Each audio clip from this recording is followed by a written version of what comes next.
to play the show.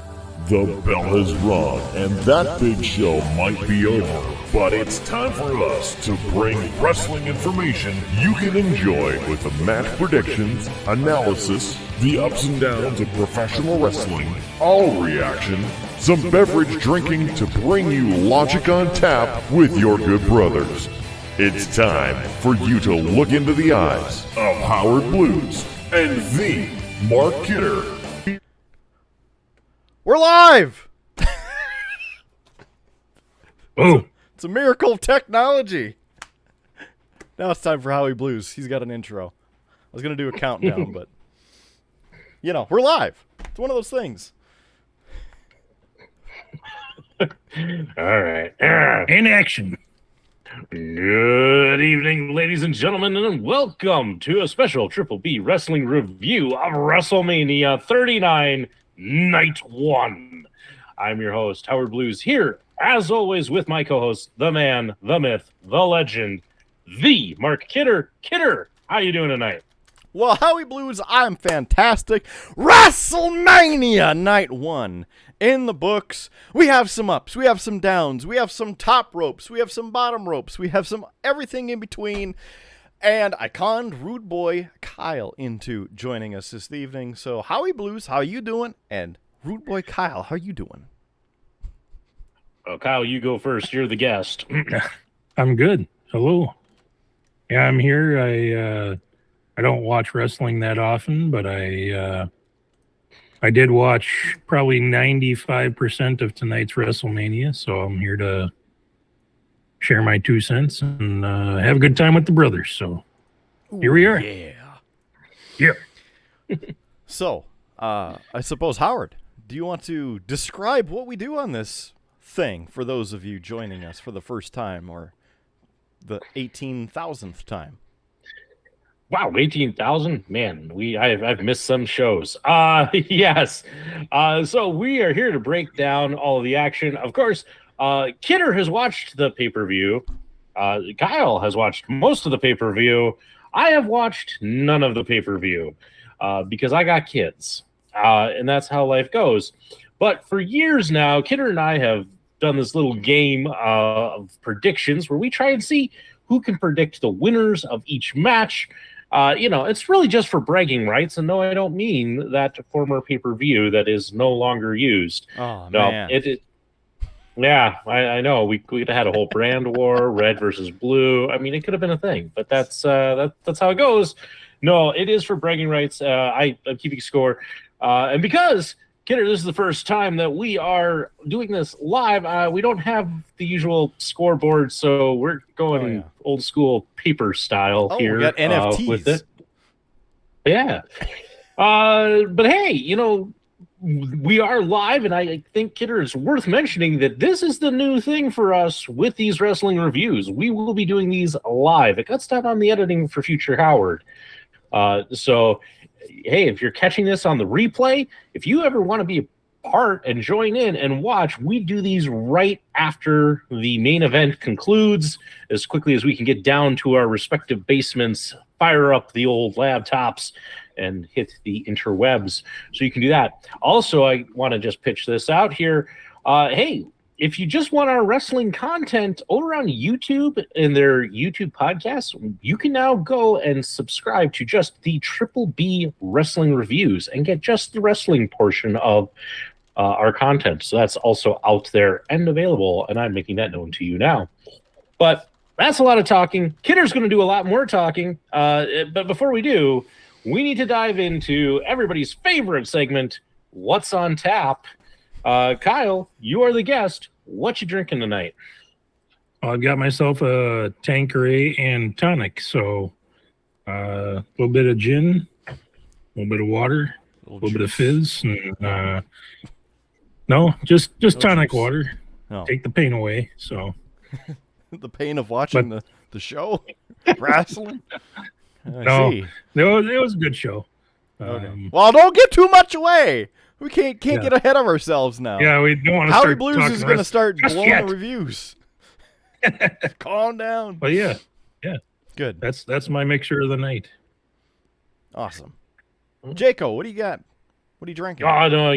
Go ahead, kid. you want me to- After you. Oh, After you. Okay, well, let's open up the Triple B fridge here, see what we have.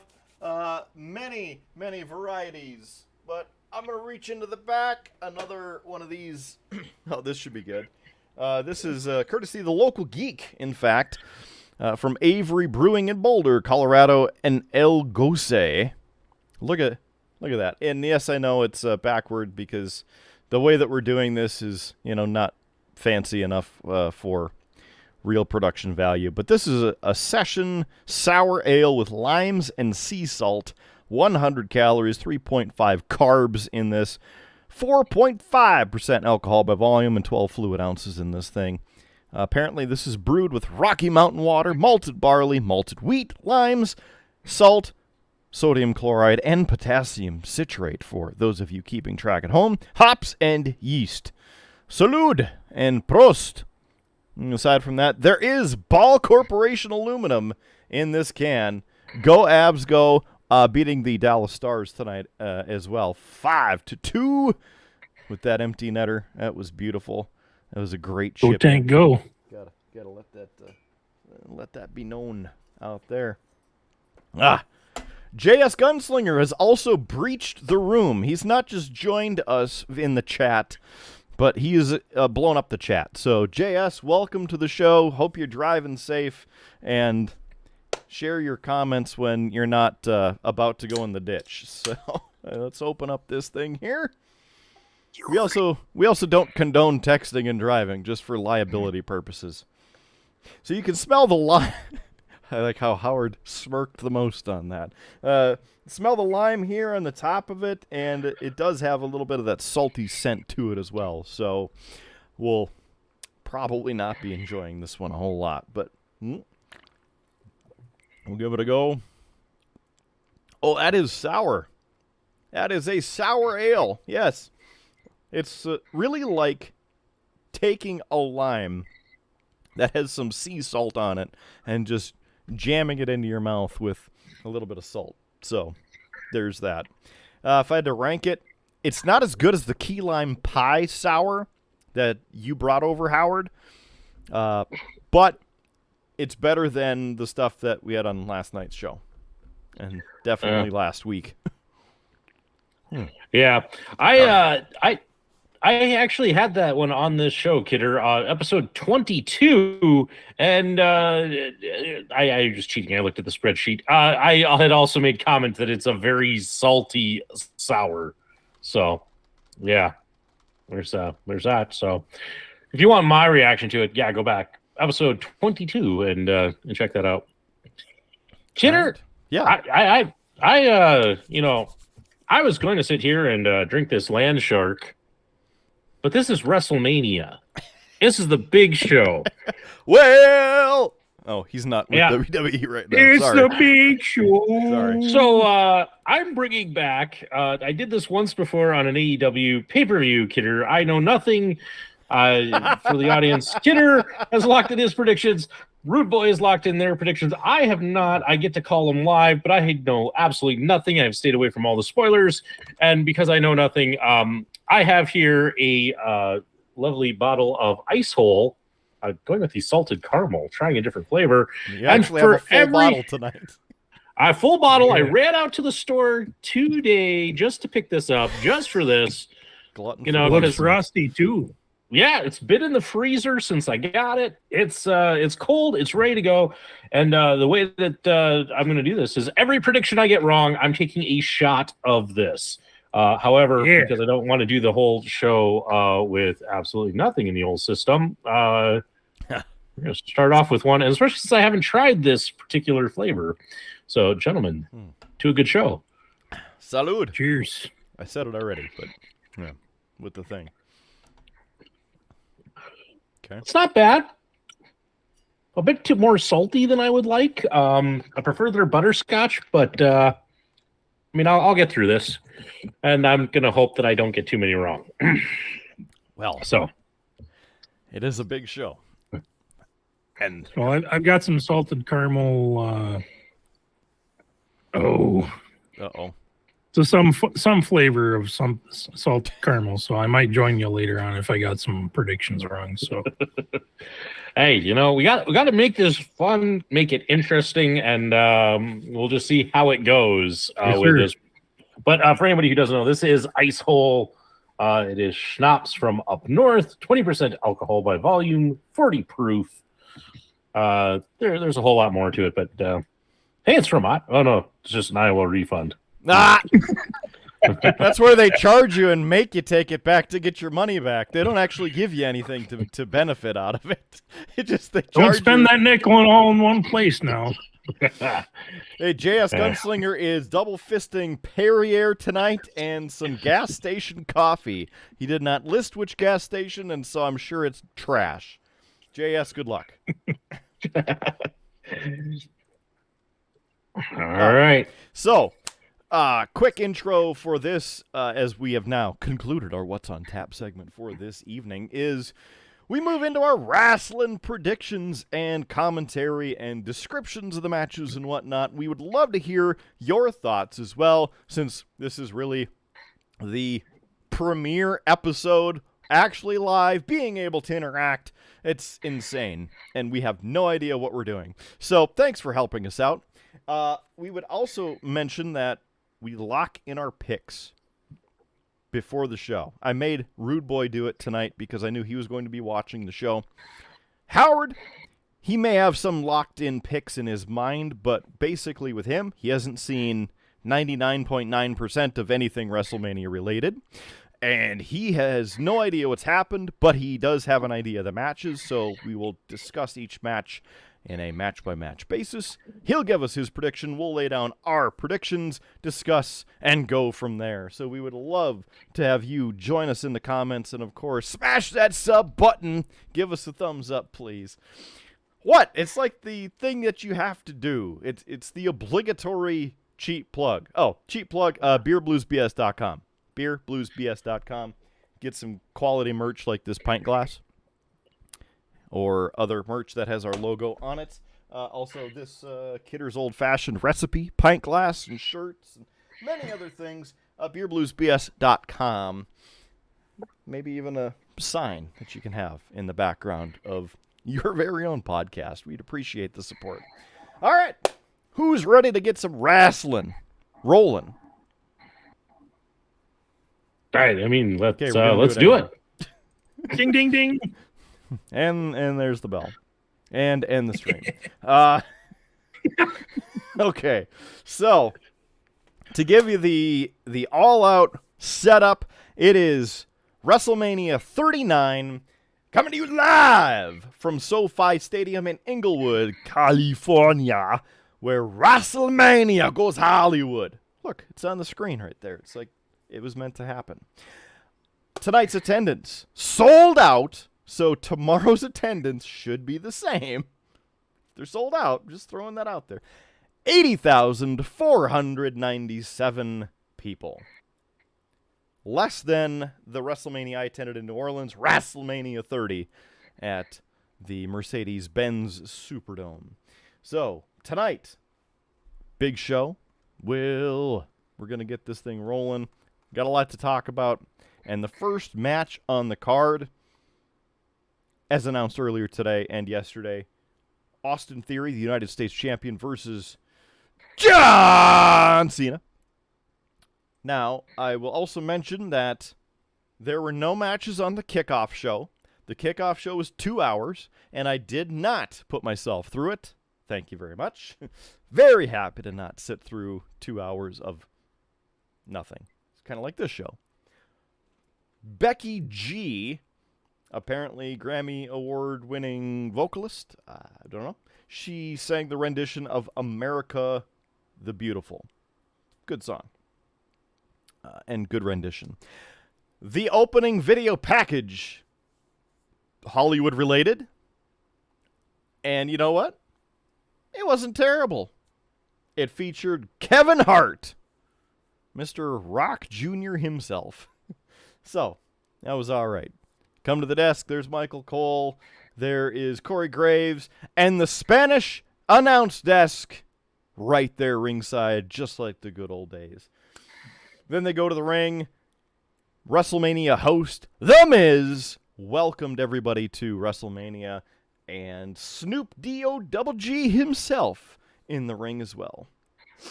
So they talked about different accolades and how they're basically the same person, and then it's time for the first match. So this one, I decided to go out on a limb.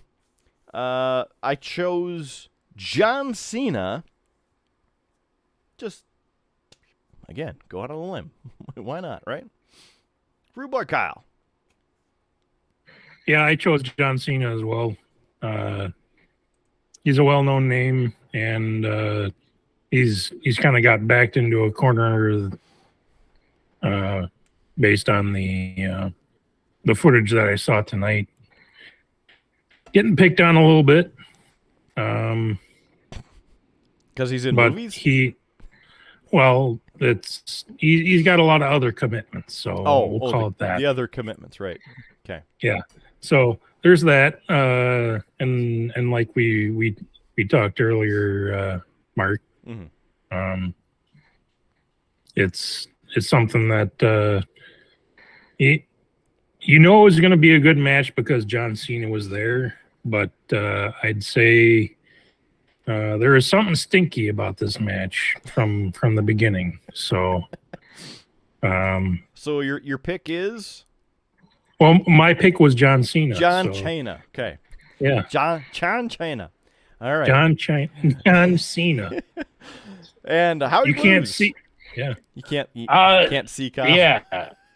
I truthfully, my thought is this: I don't think that they're going to put the title on Cena, so I got to go with Austin Theory because that just seems like the easy thing to pick. Should Cena win? Yes, I would argue that he's better than Theory, but I think this is a way to just help build Theory. So right. Okay. I'm going to pick Theory to win. So this match is 11 minutes, 20 seconds in length. JS Gunslinger also throws in his prediction of Jake the Snake winning the first match. In fact, I don't know how. Blues from the top ropes. Jake the Snake is hanging out in AEW, but for one night only, him and the Snake are making their return to the grandest stage of them all. All right, so on the beginning of the match here, even before it started, they had a video package of Make-A-Wish and how John Cena has delivered over a record number of 600 Make-A-Wishes. My joke to Rudeboy Kyle is that's why Austin Theory is in this match, because he got his Make-A-Wish. I know. Yes. I know. All right. One nice thing He is wants to be like his superstar. there were a bunch of kids on the ramp who were in the Make-A-Wish program. I don't know if it was their wish, but they were able to be on the ramp, be recognized, and welcome John Cena and get to hang out and have Cena yell at the camera, "This is WrestleMania!" and stuff like that. So he came down to the ring. That was a good moment.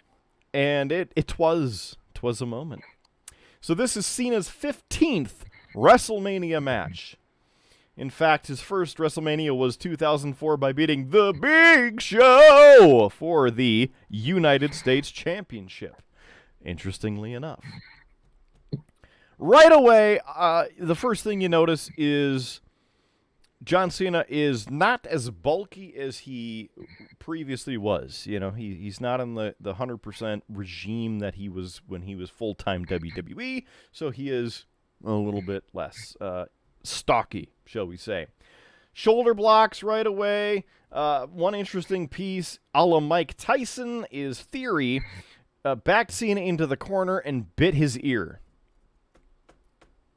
I was, you know. Yeah, the biting bit was interesting, we'll say, because as soon as I saw that, I knew something was up. Mm-hmm.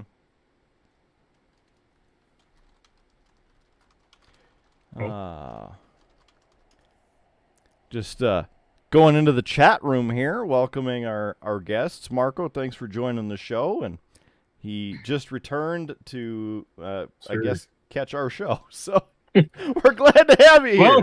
Welcome, Marco. All right, so Again, the Mike Tyson moment there, and some other cheap shots from Theory. Now, there were a few huge moves in this. Now, Rudeboy, wouldn't you agree? Couple huge moves, huge setups, and huge counters. Yeah, there's a lot of back and forth. The beginning of the match really favored Cena, and that played really well to the crowd. Middle of the match, it was kind of a little bit of back and forth. Cena got beat up real hard. And I'd say the storyline of the match itself was good, but there were some shenanigans involved. That's right. Theory was pushing the heel moment, went for like a leaping boot, and tried to cocky cover him with just the one boot. You know, typical heel move, right? Got a 2 count. And then he went for it again. Cena caught the boot and ended up throwing him out of the way, powered up, grabbed Theory for the AA. Theory slipped out. Huge DDT to Cena, another 2 count. There is a sleeper, and, you know, you always put the crowd to sleep, which I hate that in the first match of the show because, damn it, it's supposed to be interesting. On top of that, Cena was able to get out of that, hit a couple shoulder tackles. 5-knuckle shuffle, baby. You get that rolling, and went for another AA. But guess what? Theory grabbed the top rope. Here's the shenanigans. Boom! Right into the ref. Here's your shenanigans. The ref is toast. He's in the corner of the ring. That's right. The ref. I'm trying to remember his name here. Well, it's slipping me, and it doesn't really matter. It doesn't matter. Exactly. So, basically, Cena hits the STF, gets Theory to tap out. Unbeknownst to him, the official had been knocked out. So, Cena thinks he wins. Unfortunately, he lets go, turns around. Wait a second. The ref is on the ground. Austin Theory, wham! With the 1-knuckle shuffle to the twins. A-Town down. The ref magically gets up with that disturbing rattling of the mat. And then 1, 2, 3. And there you go. Austin Theory retaining the United States Championship. Crowd was really over for Cena. So that was, you know, kind of interesting. Even though there was the obligatory, John Cena sucks! John Cena sucks. So, thoughts, reaction, analysis. Subscriber. The refs sucked. That's my reaction. Got a new subscriber. Thanks for smashing that sub button. You know this. I hate asking this, kid, on the first match, but this sounds like this is a great contender for our DraftKings screwy finish of the night. It certainly is, Howie Blues. That's the perfect match. Let's go for it. And I don't. Do you have the piece of paper? We got to go old school. Print. Just can you print it out and hold it up? Fuck it, we'll do it live. We had the technology, but we don't anymore because we're doing it live. Quickly. Yes. We got an NFT. Yeah. There it is. All right. Woo! It's official. It's official, folks. There it is. We'll work that out later. Will we, though? Probably not. All right. But before we move on to the next match, Kidder, Yes. or whatever happens next, you know what? We have some bonus questions that we should get the predictions for before we get too far. All right. And have something pop up. Because, you guys have already locked them in, but I haven't. Yeah. Okay. So the bonus questions, and these float between tonight and tomorrow. So if it doesn't happen tonight, it doesn't mean you get it wrong. there's a potential for it to be right tomorrow. So it's between night 1 and night 2. Hopefully you save that piece of scratch paper there, Jaco, because we'll need it tomorrow. Combined scores. Yeah. All right. So the questions of the night. Question number 1. Will The Rock appear in person? I said yes.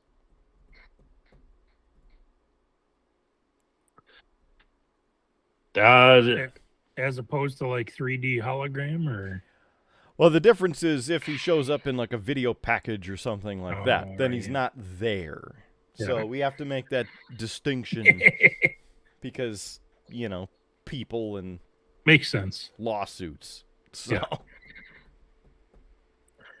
Rudeboy Kyle, you said yes to all of the questions, correct? Yes, I did. Okay. Yeah, I didn't put much thought into it, and I thought the questions were within the realm of possibility. So I dialed down the yes column and gave it a like thumbs up. Bubble sheet back in college. I put some thought into that one. Yes or no? Yeah. I'm going to go no on The Rock, because for the longest time it was that he was going to be at WrestleMania and have a match. And, they didn't get the match set up, so... Marco says no chance. No chance in hell! No chance in hell. No chance. All right. We'll find out by about this time tomorrow if Marco is right. What about Jaco? I said no, he's not going to be there. There, he's not going to be there. Good. I'm glad we have that. No. No. The next question, will Stone Cold appear in person? I said yes. Let's see. You said Kyle said yes to everything. Yeah, I said yes too. No, I didn't. Yeah. JS Gunslinger picks C, which is undetermined. We'll see by tomorrow. He may make his pick tomorrow. Yeah, there we go. Your pick's due by 6 p.m. Central Time there. 4/2/2023. There was a lot of talk about Stone Cold being at the event and having a match, so I'm going to say yes. All right. Well, somebody else has to promote a drink sometime tomorrow. What? So What? if it's going to be something that's it should be a beer rather than an energy drink. So What? we'll get to the energy drinks later on tonight. So What? yeah. Okay. What? Will Stone Cold have a match? I said yes. Okay. I know they were working him towards having a match, and there was talk of him going up against LA Knight. However, I saw that LA Knight is in the Andre the Giant Memorial Battle Royale, so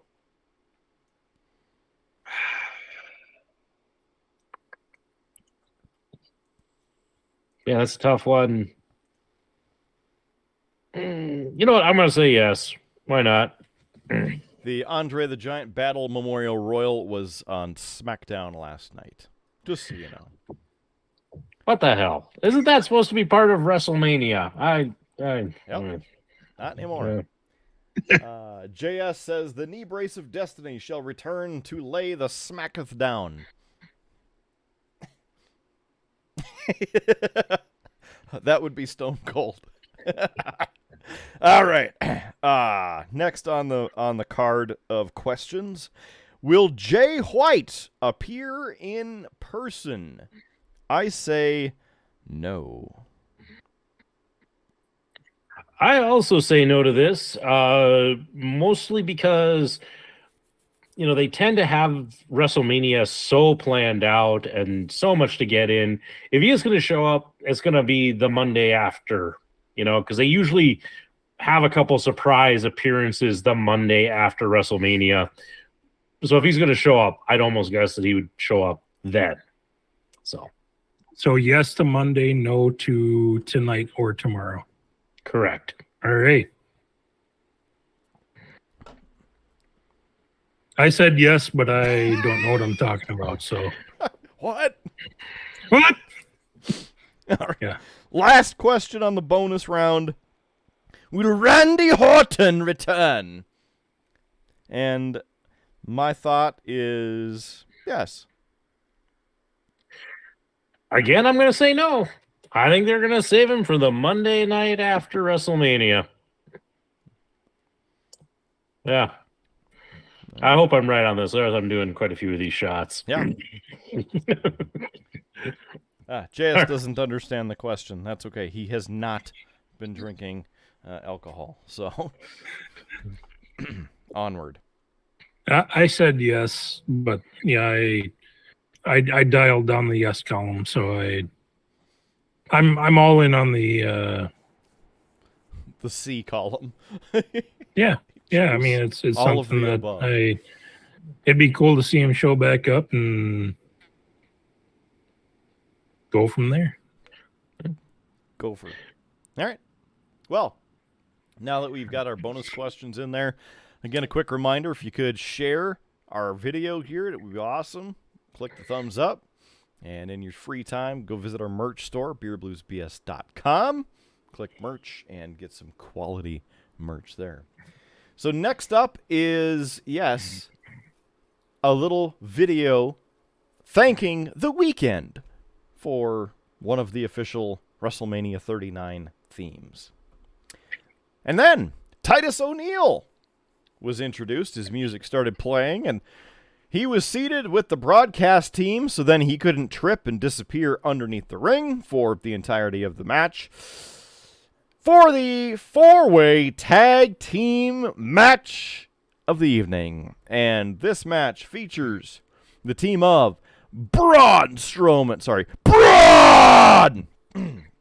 and Ricochet versus Alpha Academy, that of course is Chad Gable and Otis, against the Street Profits, Montez Ford and Angelo Dawkins, and the Viking Raiders, Eric and Ivar with Valhalla, better known as Sarah Logan, who's, I think, Eric's wife. So this is a four-way tag team showcase match. This match, 8 minutes, 30 seconds, and out of my choices, I went with the Viking Raiders to join the raid. I also like Marco's comment of Mr. World Slide. World Slide. For Titus O'Neil. The slide heard around the world. There's that. All right. Choices! Go! I picked the Braun Strowman and Ricochet to win. Yeah, they seem like a pretty decent team compared to the other two teams. But yeah, I did about 30 seconds of research, and more research than we do. Well, I mean, you guys watch the matches consistently. You know some of you watch the matches consistently, and I was like, this guy and this team, or these guys and this team sound like a good pick. So yeah, use guys. So yeah, I picked those to win. JS Gunslinger says that Sting will come out from underneath the ring with a mat and wins this match with the bat. Setting aside all other, rules and regulations of a tag team match and disqualifications. I just added that little bit on the end there. Again, I don't think Sting is on loan for one night only from AEW. Yeah. But good old shot. Marco, what do you say? And Howie, what do you think? It's going to take as long as the match to decide. I listen. I'm going back and forth between a couple, but you know what? Let's live dangerously and choose somebody that you guys didn't. I'll go with the Alpha Academy, which is probably a terrible choice, but you know I'm already one shot in, and yeah. So You know what? I locked my pick in well before the event started, and as I was watching the match, I wanted to make what you chose, Howie. I wanted to choose what you chose, but we'll let Mark tell the story of the tape. And I thought you were going to say that you wanted to start drinking during the match, but oh, I was sipping easy as it was starting. So yeah. Howard Blues, I do have to say, thank you for that. For Chad Gable. Okay. Still waiting on the comments. And so, again, with the picks locked in, this match, a whole rousing 8 minutes, 30 seconds of your life that Rudeboy Kyle and I watched. So, here we go. Now, apparently, and here's where JS could have the potential to be right. We all know how the tag team match rules just get thrown out the window for any reason. And in this, there's a point made that there would be no rope break because it's a no DQ in a four-way match. Yeah. So that was the rule for the match. Basically, the big guys from the match jumped in the ring, and then the other four came in as well, and everybody started going at each other. And then, of course, our referee put her hands up and said, "This is dumb." Rudeboy Kyle then sent me a text message.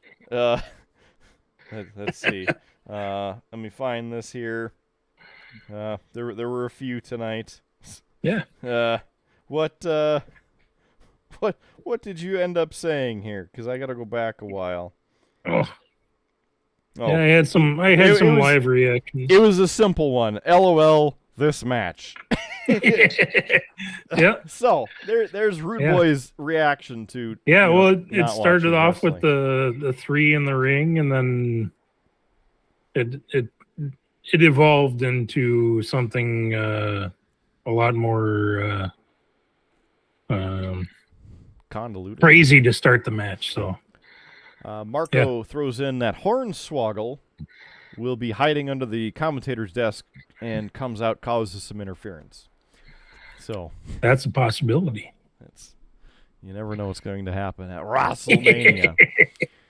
So Strowman did some shoulder blocks, and Gable was grabbing Strowman and actually gave him a German suplex. Not too bad. Cool spot. Crowd was going nuts, and Gable went up and gave him a thank you. Now here's the stupidity again, because there's tagging going on, like a tornado tag with the other teams. I've always hated that, because Gable's up there, Dawkins tags himself in. Anyway, Gable crashes and burns. Strowman moved. There's some other high-flying moves. Of course, you have Otis and Angelo Dawkins, and then, of course, Braun Strowman. Big guys going at it, and at one point, they were trading big man moves, doing like flops and things off of the turnbuckles where, people aren't really supposed to be doing moonsaults from, but they did. So it was kind of interesting to that. Made me laugh. Otis picked up Strowman and slammed him, and then Otis tore off his shirt, did the old hip swing, and he's swinging his ripped up shirt. Mm-hmm. Went to the ropes. Ford ended up kicking him off into the side there. So there's a little bit of a botch, and then what was really cool is a huge Tower of Doom spot. Okay, so Ivar and Otis were holding up Gable and Eric with Gable on top, and then Ricochet came up to the top of all of them and did a dive onto Gable as they all fell back onto the mat. I was half expecting it to be just like one of the old SmackDown, what was it, Big Show and Brock Lesnar, where the F5 and then the ring exploded. I was expecting that because there's a lot of meat in motion here. It did not happen, so apparently they've learned from that. And unlike the Spanish announce desk, they have reinforced it. So they get back into the ring, and at this point, Ricochet, does a shooting star press from the top, way up, like sailing through the ceiling onto Dawkins and Eric. Then goes back into the ring and does another shooting star press on Dawkins, who's in the rings, but Dawkins gets his knees up. Ricochet is held in place. Forbes does the top rope frog splash onto Ricochet and gets the pin for the 1, 2, and 3 and the bop, bop, bop, bop, bop, bop, bop. That's right, Street Profits got the smoke in the Fatal 4-Way Tornado Tag Showcase match. 8 minutes, 30 seconds of your life with this match. Might as well start pouring this. I did. Yeah. I did thoroughly enjoy Kyle's one for me, reaction too. of this match. Like that Yeah. got me. And the token crap for the tag team tornado tag matches. Yeah. Gosh, I really wanted my team to win. My pick was Braun Strowman and Ricochet, and they just seem like the good guys that should win. And it was like you said, Mark. It was a lot of meat thrown around, and a lot of this, a little bit of that, and but I'd say for the excitement of the match, it was exciting most of the way through, and a little disappointed it didn't work in the end, but yeah, I'll take a drink to my incorrect pick, and Yeah. See, and I move guess right I'm, along. yeah, I guess I'm looking a little bit ahead to predictions I kind of already am thinking in my mind, and I'm like, with who I think is going to win the tag team titles later in the evening, makes sense to, and this might give a spoiler towards what I'm leaning towards. We need to build up a heel team to oppose that team. Hence why they should win, and that's why I went against my usual pick, which would have normally been the Street Profits. And for that, I drink another shot of this salted caramel schnapps. Nice one. Yeah, the Viking Raiders were brought in, and they were supposed to be the most dominant steamroller team of the tag team division, and they've been beating the crap out of everybody. And I figured this out of a 4-way match, especially at WrestleMania, would have been a great push for them. However, that is what it is. Yeah, it was an exciting end of the match, I'd say. You had the almost triple setup of you have one person down, the guy looking on top, and I'm gonna win. And then somebody shows up right behind and like, I'm gonna win. So yeah. I believe you're referencing AJ Styles and The Undertaker from the cinematic match in 2020 with AJ Styles like, I won! And then The Undertaker is right behind him, right? Yes. Okay. Just so there's no confusion. Yes. All right. We're done with that.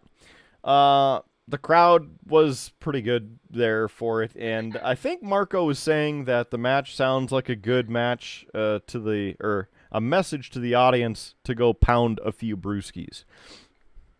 Yeah.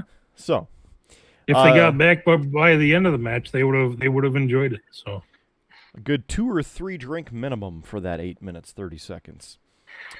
All right, video package for Brock Lesnar and Omos for tomorrow night. And then Cole saying Seth Rollins and Logan Paul coming up next. Now, before we get there, it cuts to the back. Somewhere in a room, at some place, in some closet. It's Xavier Woods in the Up, Up, Down, Down video game studios viewing a simulated Seth Rollins versus Logan Paul match from WWE 2K23. To note, Liv Morgan, Ridge Holland, and Butch, a la Pete Dunne, were there as well to watch. Rollins won the simulated match, and Woods said they learned that Rollins beat Logan Paul in over 50% of the simulations. And then the video package set up the actual match. So this, a one-on-one singles match featuring Seth freaking Rollins versus Logan Paul, everybody's favorite, apparently. A match that lasted 16 minutes and 15 seconds. And now, as I go back over here into my prediction list, I chose Logan Paul.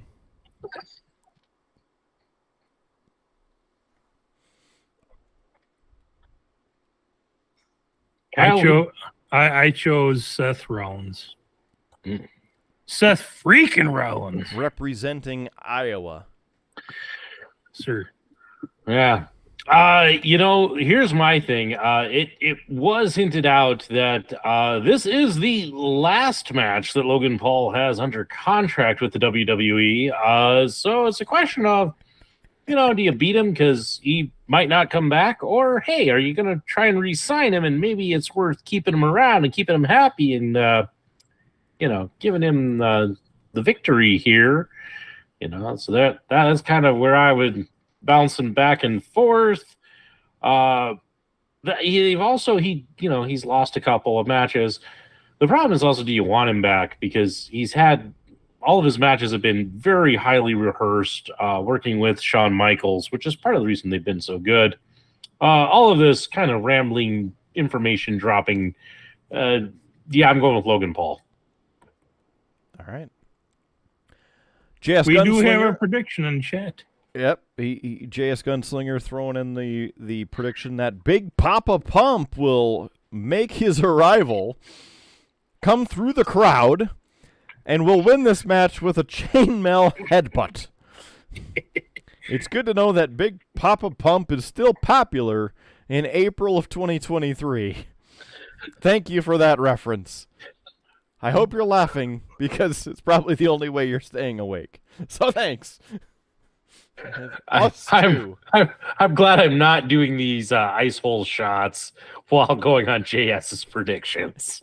Yeah, that might have to be the next show. All right. So 16 minutes 15 seconds on this here match. So Logan Paul comes on the screen, a real tight shot, and he has a headset mic, and he goes, "City of Angels, I'm back! Did you miss me?" And they come back, and he's suddenly raised through the air a la Shawn Michaels from WrestleMania and swinging over the stage, flying through the air over the entrance ramp, and then gets put down on the entrance ramp. And then a blue bottle mascot of Paul's energy drink, and since they're not sponsoring this show, it shall be unnamed, and damn it, you can figure it out for yourself, or sponsor us, and then you can have your information plastered all over. Yes, stop it. Cut that crap out. You're gonna give people something to It's not Red Bull. Something to live for. So it's somebody or Monster in a mascot, right, of the bottle. It's a full-size bottle. You can't tell who it actually is. They come running down to the ring and then basically hold hands and cheer. Then it turns back to the stage, and conductor Jasper Randolph is introduced, and he starts conducting piped-in crowd noise of Seth Rollins entrance cheering to this part of the crowd and this part of the crowd. Why are you drinking a yellow bottle? Stop it. Those are bitters right there, sir. Somebody's bitter. 3D, yeah. Those are his tears of having to drink. That's what's in there. The crowd was into it, though. Man. They were, and I saw a comment and a thought on this as well, that had they not had the conductor there and just started playing some of the music, or perhaps had an actual orchestra or a rock band playing just that part of it, the crowd would have been way more into it. And I somewhat agree with it, because, it was very forced. It was a very forced moment. Yeah, it seemed like having the conductor, he really focused on one half of the stadium for the chorus, and then focused on the other half. But yeah, it's tough to say whether it was going to be the same reaction for the intro, because it helped build up the I'll say momentum to go against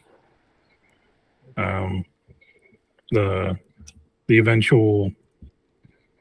I mean, it was something that I enjoyed it for maybe 10, 15 seconds, but they probably drew it out for about 30 seconds too long. So I liked it, but it went on for about 2 times too long for me. So that's pretty much what I thought too. It was like, Yeah. Okay, let's get on with it. Get on with it. So the music actually starts now, and Seth Rollins comes on out of the entrance area wearing a giant red puffy robe, a la Rihanna from the Super Bowl. Interestingly enough, the Super Bowl was just at SoFi Stadium. And where do they happen to be? SoFi Stadium. Weird. All right, so he starts undressing, and then underneath, Seth Rollins is wearing some BDSM apparel on the top, that pink, hot pink, kind of like Double J's outfit way back in the day, or part of Shawn Michaels' entrance gear, but tighter and more foreboding. It wasn't on his brand. I thought it was interesting, but I thought it was something that it definitely made him stand out. Mm-hmm. So all I'm gonna say is I'm glad I'm watching the stream as we're doing this, so that I can actually read the subtitles, because some of the stuff that I'm hearing through here about what he's wearing, I'm wondering if I'm feeling the effects of this ice hole. So yeah. I've got it up too. Yeah. Well, that's where our 2 viewers come from. All right. Thank you. All right.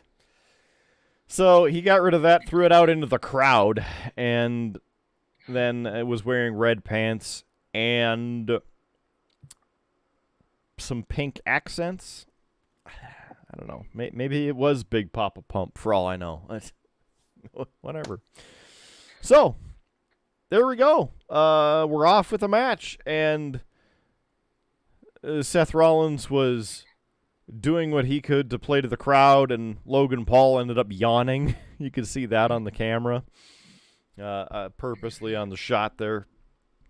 So, the mascot, remember the blue bottle, hanging out ringside. Right away, 90 seconds into the match or so, Rollins goes for the curb stomp, but Paul avoided it. And then, AEW Hangman Page is there! No, wait. Logan Paul just hit the buckshot lariat, but instead of being the buckshot lariat, they called it the influencer lariat or something like that. Whatever. Yeah, but whatever. Anyway, punches getting thrown.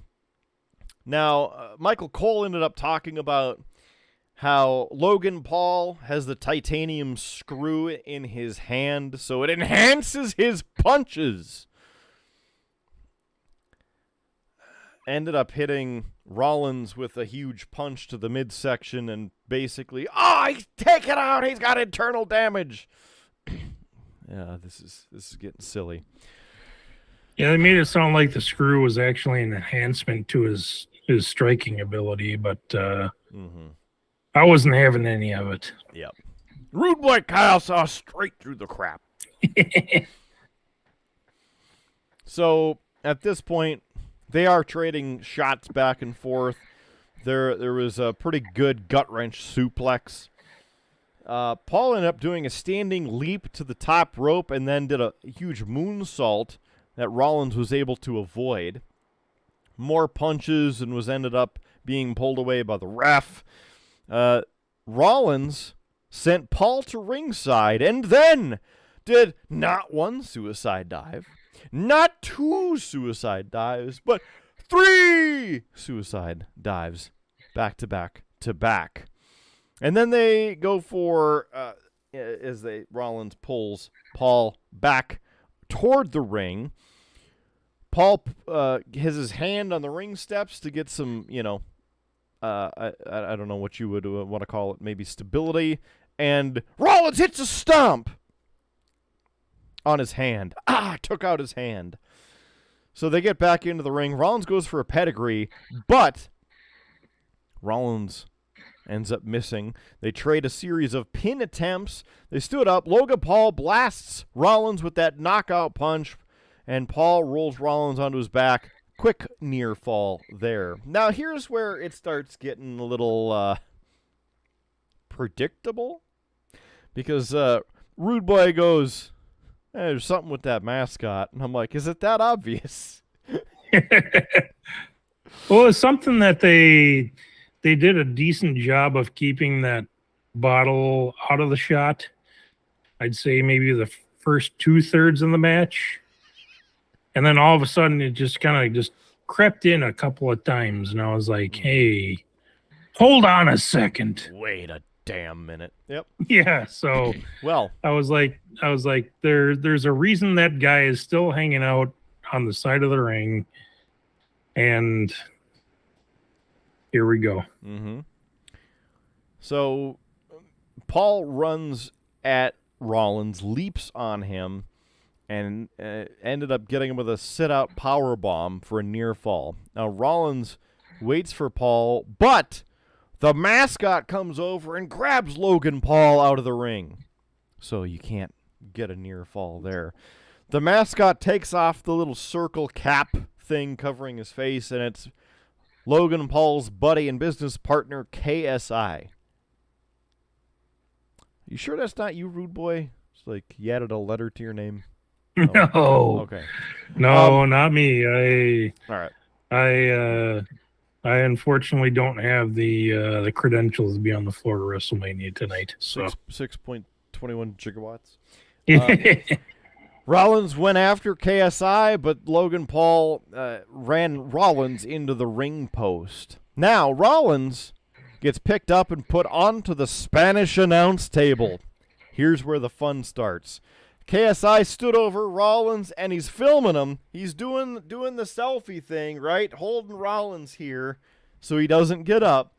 Logan Paul grabs a bottle of his beverage, crawls up to the top of the turnbuckle on the corner there, and he drinks, and right as he's taking a drink of it, Rollins weasels out, grabs KSI, and pulls him straight across the announce desk.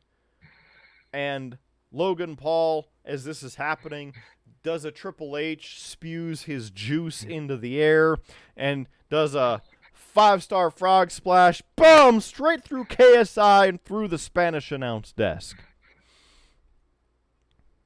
So, Rollins grabs Paul. At least he had the padded bottle suit on him. Yeah. So you get that there's extra that. 3 millimeters of padding. It's something. Rollins goes for a cover, but Paul kicks out at the last second for a 2.999999 repeating, of course, count. Rollins hits a rolling elbow and then another one to the back of Paul's neck. Rollins goes for a stomp. Paul hoists him up and gives him a GTS! CM Punk! CM Punk! CM Punk! I actually did that after it happened. Anyway. Rollins, is there on the floor. Paul goes up to the top rope. Frog splash, gets a near fall. Now at this point, Logan Paul has Seth Rollins seated in the corner of the ring. Paul goes up to the top and is going to do the Shane McMahon cross ring dive. Well, he goes up to the top, does the dive across the ring. Rollins gets up, super kicks him in midair. Rollins hits the stomp. Boom, there's a 1, 2, and 3. Seth Rollins defeats Logan Paul in 16 minutes, 15 seconds. I was baby boy. Your reaction. Yeah. Well, I know Howard's reaction. Taking another Taking a shot. The camera shows that shot was not filled to the top, sir. Oh, Not to call you boy out. The way this is going, I'm going to have a hard time making it up the stairs here. Is this better? No. There you go. That's good. Don't want you to spill. Yeah. Yeah. I mean, it sounds like this was a good match, for the most part. You know, but again, they rehearse these ones with Logan Paul so much that it's, you know, I would expect it to be nothing but a good match. Probably not match of the night, but decent. And with that, here's shot 3 on the night. The decent shot.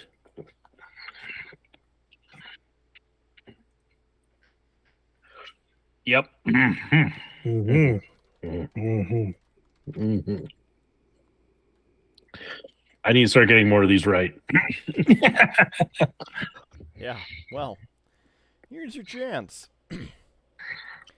Apparently there's a UK watch party, and Michael Cole was hyping up the Money in the Bank premium live event that will take place in London in a few months. And there is that. Seth Rollins also ended up saying at the bottom of the ramp, "The stomp heard round the world, baby." So there's that.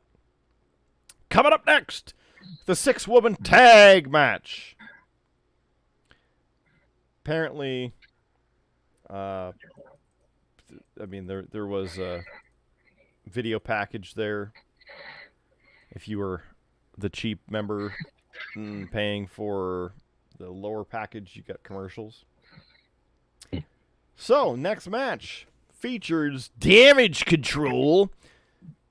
And for those of you who may or may not know, that is Bayley, Io Sky, and Dakota Kai versus your WWE Tag Team Women's Champions, Becky Lynch, Lita, accompanied by Trish Stratus to fill out the trifecta of the team. I went with Becky Lynch, Trish Stratus, and Lita. That was my pick as well.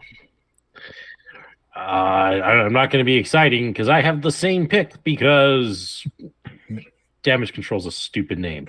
Yeah. Why is it stupid, would you say?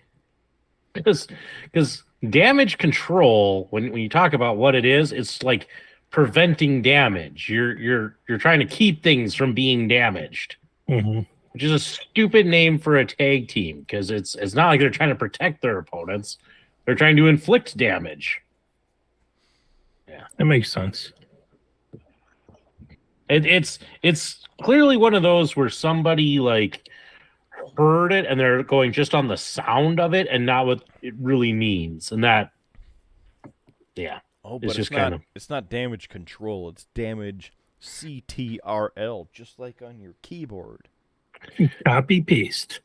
Hitter, it's a sad day that you have become a damage control apologist. I'm not apologizing for it. I'm just saying there's some graphic design nerd and producer sitting in the same room of damage control. All right, well, we got to make them new and hip.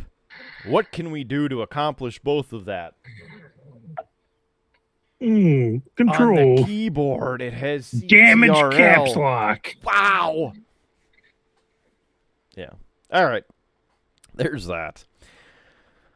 JS Gunslinger, Marco, any predictions here? I'm very interested to see if Mark Henry is going to join us or something. He's also with AEW, so throwing out people from other promotions. Santina Morella, maybe? Dakota! Anyway, that's that. Hey, here we go. JS Gunslinger with the insider info.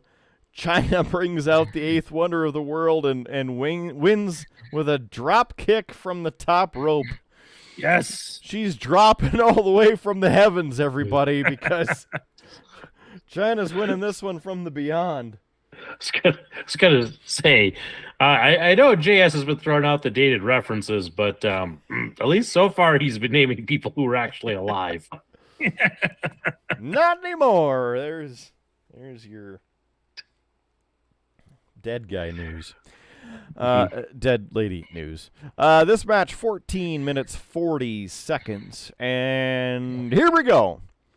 6 women met in the middle of the ring, and they were trading punches. The babyfaces ended up clearing the ring, and Michael Cole noted that the match had not officially started, so this is extracurricular activity.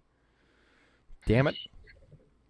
Michael Cole also mentioned that Trish Stratus had apparel on that was an updated variant of the apparel that she wore in her last WrestleMania match about 14 years ago. This is also Lita's second WrestleMania match. Her last match was in 2004 on WrestleMania. All right, so the heels isolated Becky Lynch and started getting some crazy moves rolling there, including a springboard drop kick. And Kai tagged in and joined Io Sky in bringing Lynch into a Bayley neckbreaker. Quick count and 2. Then Kai get a running kick in the corner. Another 2 count there. Becky Lynch made it over to her corner. Tagged in Lita. And then got the better of Io Sky and caught her with a kick from the apron that the referee missed while checking on Sky. Bayley ended up tagging in now, and Damage Control as a trio threw a triple kick, and then Bayley covered Lita for a near fall. Well, Lita was isolated in the corner of the heels. Lita eventually performed a double DDT to 2 of the opponents and tagged in Trish Stratus. Trish Stratus went all over the place. She was hitting people in a flurry of offense. She even hit a head scissors takedown on Dakota Kai and shoved her into the mat. The action then went down the ringside.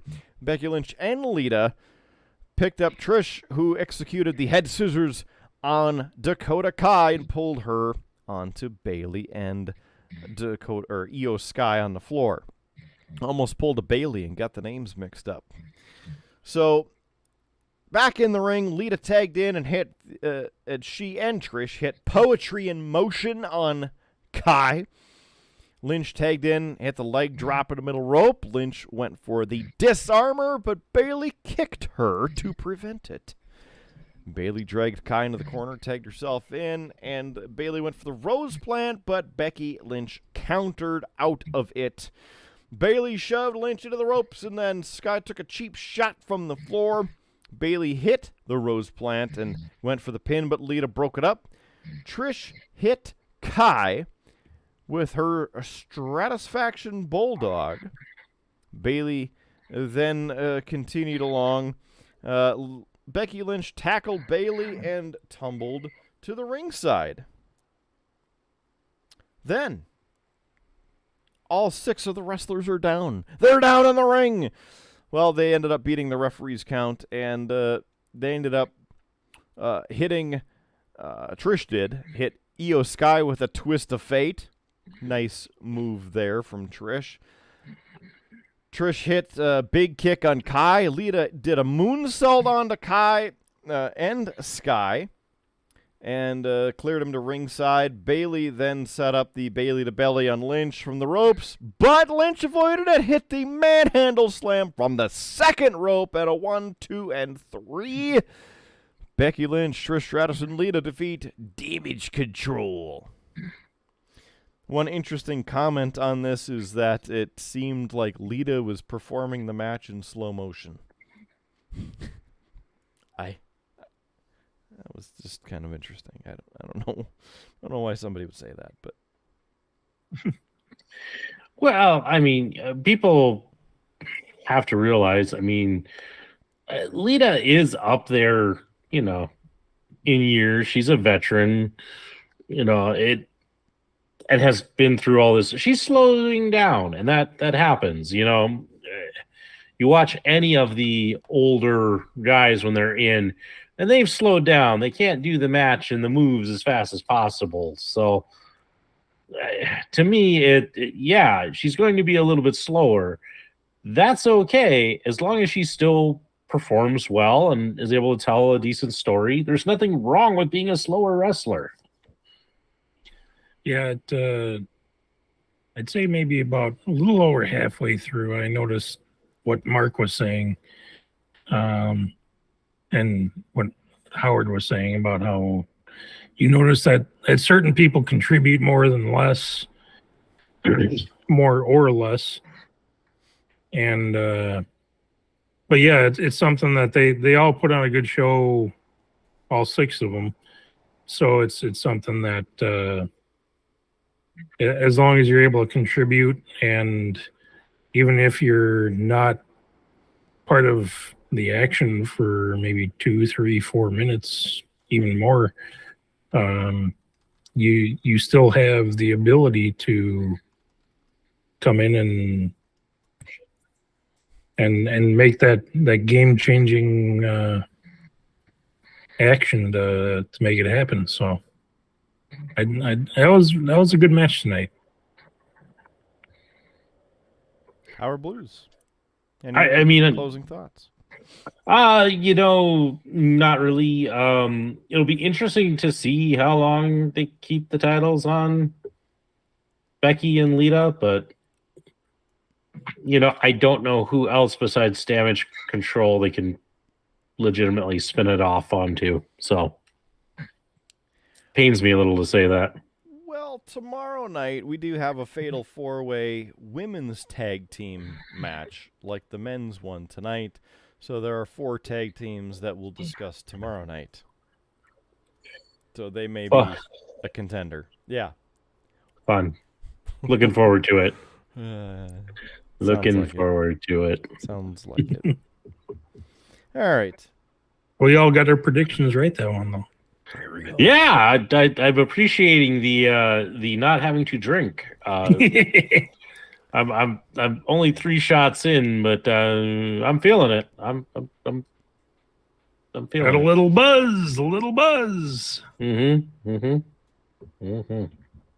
mean, you can have another one if you want to. No, I'm good because I am technically parent in charge, so. I need to do better at this, I guess. All right.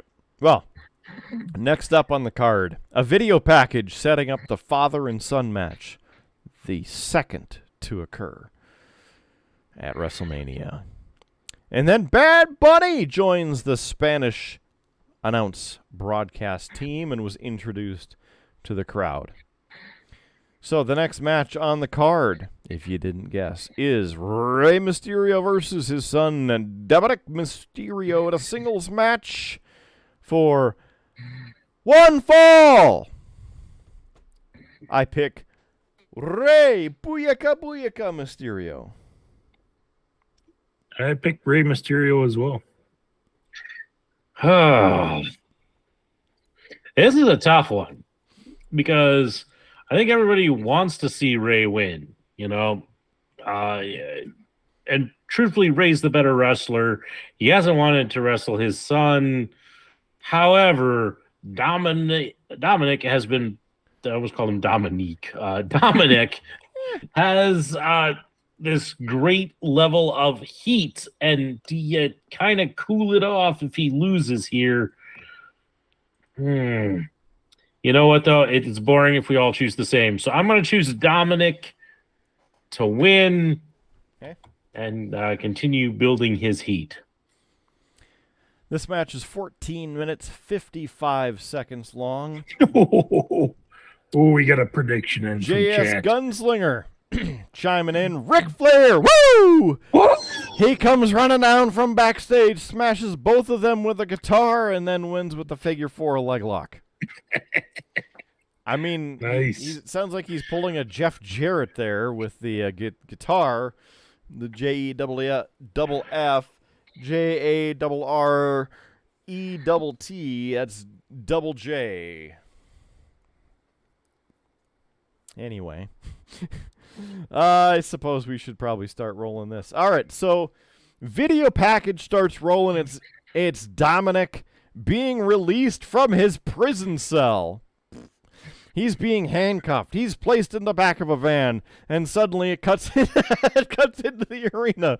And 2 police, quote-unquote, police motorcycles that were clearly security motorcycles because they had amber and white LED lights flashing on them. No documented jurisdiction on those vehicles. Pull into the stadium through a side entrance, and then the correctional facility van backs in behind it.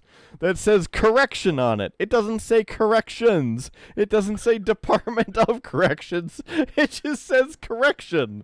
Like they knew that this whole thing was already wrong, but they had to say it and do it anyway. I've made a terrible mistake. Howie. Oh. So, at least they had red. Do you want to pour that LED shot now, or you want to on. pour it later? Might as well keep it chilled, huh? Yeah. Oh, mistakes have been made for Jones. Mistakes have been made. At least they had the red and blue LED light bars on the van to give the appearance of some kind of integrity. But there was no integrity here because the van opens up.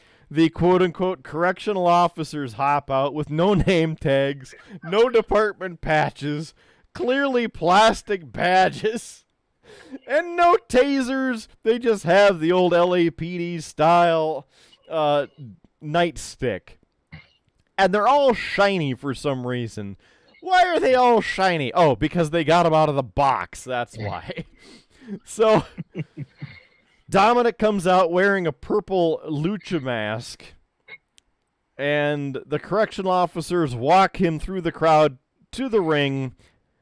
Dominik grabs the mask and takes it off, and then the correctional officers fumble getting the handcuffs off. I'm like, this is atrocious. Cole actually called it, quote, the most atrocious or the most ridiculous thing he'd ever witnessed.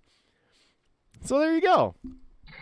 All right, that's over, and he finally made it to the ring. Now, some music has come up that is kind of Latin in origin. That it comes to a lowrider driving slowly through the backstage area, and you see Snoop D-O-double-G driving that lowrider. Pans over, and R-E-Y Mysterio flying through the sky, sitting in the passenger seat. Then it's one of Snoop Dogg's songs playing there, and the back trunk up, and there's some text glowing and whatnot in the trunk, which is kind of neat. And then as they approach the precipice to the arena, it switches to Eddie Guerrero's "We Lie, We Cheat, We Steal" entrance music. Very nice shout out to Eddie Guerrero, the late great there. They come out to the low area of the stage, which I haven't even discussed yet. The actual stage imagery. So we'll have to get to that. But he fist bumps Snoop, gets out, and then Rey Mysterio's music starts playing, and he gets to the ring. And suddenly, this, I wish, would have been not part of this match because it made it even dumber. In fact, no, it made it stupider. Cole plugs the cereal sponsor, and there's a cereal mascot. What the cinnamon effing toast crunch? Because it is cinnamon toast crunch. Yeah. That's there. Good God Almighty. Help us through this. All right, so even on the LED boards and the LED posts, it's the Cinnamon Toast Crunch sponsored match. I wish Ric Flair would have come out of the ring and beat all of them, or at least the mascot. Just starts bashing them with a guitar. This should have been part of that tag match because it took away from I remember telling Mark that I was waiting for the Cinnamon Toast Crunch to be part of this match, just like the bottle of energy drink juice was part of previous matchup. Yeah. So, but yeah, we'll see. You know, it probably was meant to be, but then they saw that they used the energy drink bottle in the match before, and they're like, "Hey, sorry, Ted, you don't get to be a part of this match. You just there for promotion. We can't have the same gimmicky thing happen twice." I think I would have enjoyed it more if the energy drink was not part of it, but Cinnamon Toast Crunch was. Yeah, part of that match. We'd all be going out to be buying cereal and milk tonight to have for breakfast tomorrow morning. Screw it, eat it dry. Going to buy some off-brand energy drink, but I digress. Oh man. Yeah, well, Mark digresses. We're doing something. So Angie and Aaliyah were seated ringside as well. They are Rey Mysterio's wife and daughter, respectively. So here we go. We're off. There's back and forth and a cool head scissors takedown by Rey. And they did have a few good moves, but I still will stick to my thought that Dominik has the personality of a wet sock and wrestles like a wet paper bag. Because he's just, he's not as good, right? So there is that. At one point, as you see the Mysterio family again seated ringside, Dominik comes over and starts mouthing off to his mother and sister. Rude Boy, did you notice when they first showed them that Aaliyah was holding that red plastic cup? Yeah. The arena does not have red plastic solo cups, okay? So I knew there's something screwy with it. It doesn't matter. The family was it felt like it was a fairly major aspect to that match because they build it as a major disrespect on Dominik's part to the mom, well, to the entire family, and they showed previous match clips of Sorry, he's getting distracted.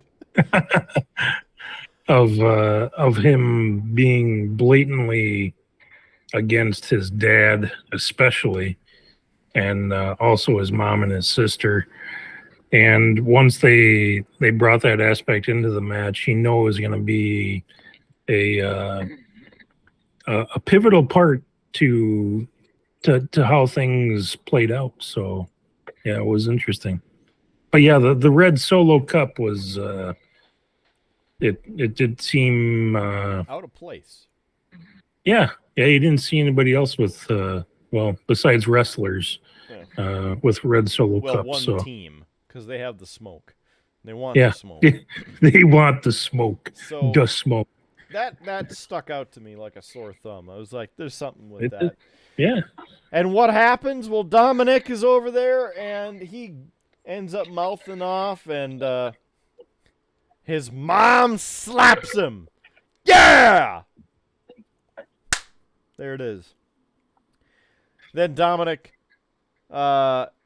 ends up, getting mad, right? Ray shoves him over, and here's where it is. Dominik grabs the cup out of his sister's hand and right in her face. And it appeared to be water, so there's that. Mm-hmm. Anyway, they end up having a more balanced match as there's 2 count off a crossbody block, sunset bomb. Ray even did the Eddie Guerrero shimmy tribute there, which got the crowd up and rolling. Now, here's where it gets a little screwy. Damian Priest and Finn Balor show up ringside. Dominik catches Ray with the powerbomb position and throws him overhead and goes face first into the corner. So that was neat. Dominik starts going for the 3 amigos, but Ray ends up cutting him off, throwing him into the ropes, hits a 619! Then Ray gets to the top ropes. Balor distracts the referee. Damian Priest grabs Ray's foot, stops him from performing that move. Now Dominik is hit Ray in the face there. And now, what happened yesterday on SmackDown is that Santos Escobar, Joaquin Wilde, and Cruz del Toro, along with Zelina Vega, looking for her name there in my brain, came out, and they were yesterday introduced and inducted into the Latino World Order, the LWO. So they came running out with their shirts on, roughed up Balor and Priest.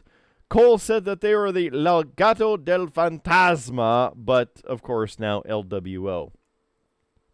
Because of that, in the ring, Dominik hits a 619 on Ray. Dominik goes up to the top, hits a frog splash, but Ray kicks out.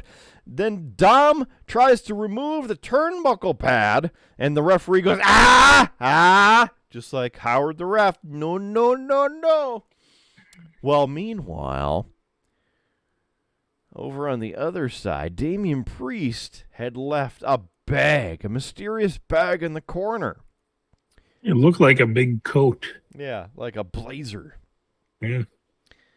At this point, Dominik rolls over there because now the ref has turned his attention to Ray, and Dominik picks up a big steel chain. Well, Bad Bunny, he's sitting over at the commentary desk. He comes running over, grabs the chain away from Dom. Ray drops kicks Dom into the ropes, hits him with a 619, gets the top rope splash into 1, 2, and 3. That man has a family. Ray beats his son Dominik like a government mule in 14 minutes, 55 seconds. Yeah. That was my favorite part of the match, where he snags the chain out and then he goes, no, no, no. Now, he gave him the finger wag. My question? Arm up. Was the finger wag also en Espanol, or was it in English? It was multilingual, I think. It was he got his attention so much, he'd be like, why is this person taking the chain from me? And he goes, oh, I'm done. And that was it. Howard racking up another one. Yeah. Cheers, my man. Listen, these refs need to crack down on all this interference, and now I have one more reason to dislike Bad Bunny. So, cheers.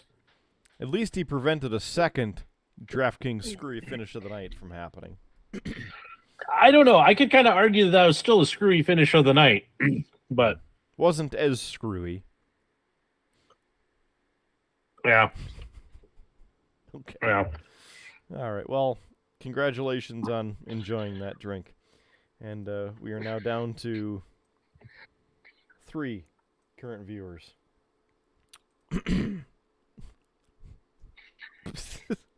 Present. All right. The next match.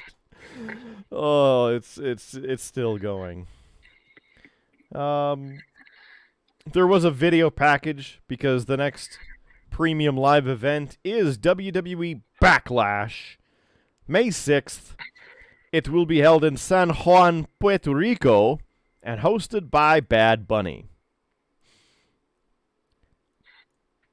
End of the video showed Roman Reigns holding up one of the title belts. Michael Cole apologized for getting carried away in the match and was emotional. And then they talked about some tourism things in Puerto Rico and how it looked. I mean, it looks really nice. And then showed fans in Cologne, Germany, watching the show. They were all very excited at 4 o'clock in the morning, yeah. And then another video package about the SmackDown Women's Championship match. And then NFL player George Kittle was shown in the front row of the crowd. No, I didn't know who that was. So next on the contest, on the card here, your WWE SmackDown Women's Championship Singles match with Charlotte Flair versus Rhea Ripley. This match, 23 minutes, 35 seconds. My pick, Rhea Ripley, also known as Demi Bennett. I chose Ripley as well. She definitely had a bone to pick with Miss Flair. I also am choosing Ripley. I always thought it was a big mistake when they had Charlotte Flair beat Ripley at WrestleMania in the years past, and I think it's time to get that redemption and put it on somebody else. I'm kind of tired of Charlotte being the champion. Okay. She is a 14-time women's champion in WWE. Yeah, she is. Mm-hmm. She is. All right. Well, here we go. I kind of wondered if Kidder was trying to save me from another shot. We'll find out. Who's your pick? Rhea Ripley? Yeah. All right. Grab some chains. All right. Hold on to that shot glass. No predictions from JS Gunslinger or Marco, but I mean, it is almost 1 o'clock in the morning. So Rhea Ripley, pretty much standard entrance there. Charlotte Flair had some really good lighting, and of course the immersive 3D environment with the different diamonds floating through the air. Here we go.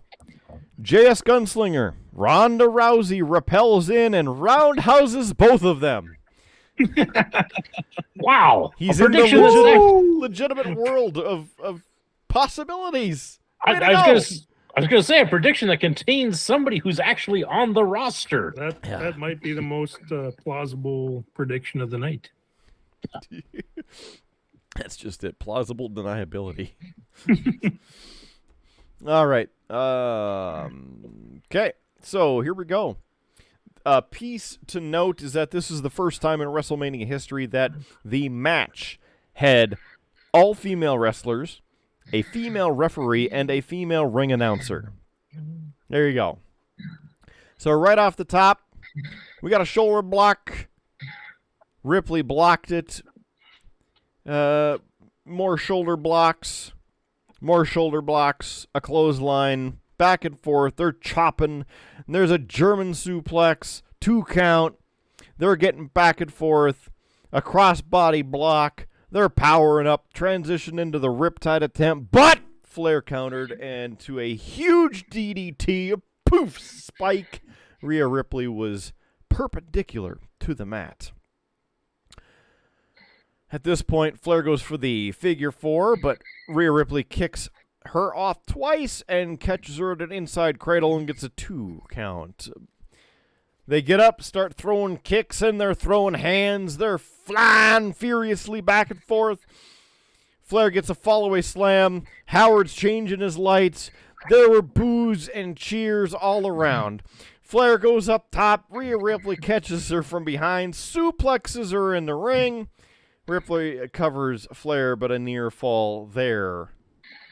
Flair goes for the natural selection and a near fall again. At this point, Flair charges Ripley, who moves. Flair runs into the ring steps. Then Ripley brought Flair back inside the ring, slammed her face first to the mat, covered her for a 2 count. Now Ripley goes for the Riptide again. Flair slips away and hits a German suplex. That again looked pretty nasty. And then, guess what? Another German suplex. It's like a Brock Lesnar match up in here. And then, quick elbow. Ripley suplexed Flair. At this point, this was nasty. Even Rudeboy went, ah!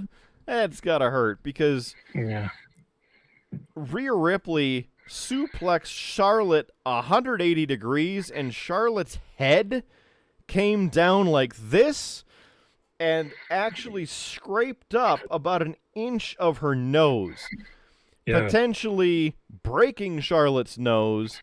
But Charlotte came down to the mat like this, and had her feet not hit the mat about the same time, it could have broke her neck, broke her face, been even worse.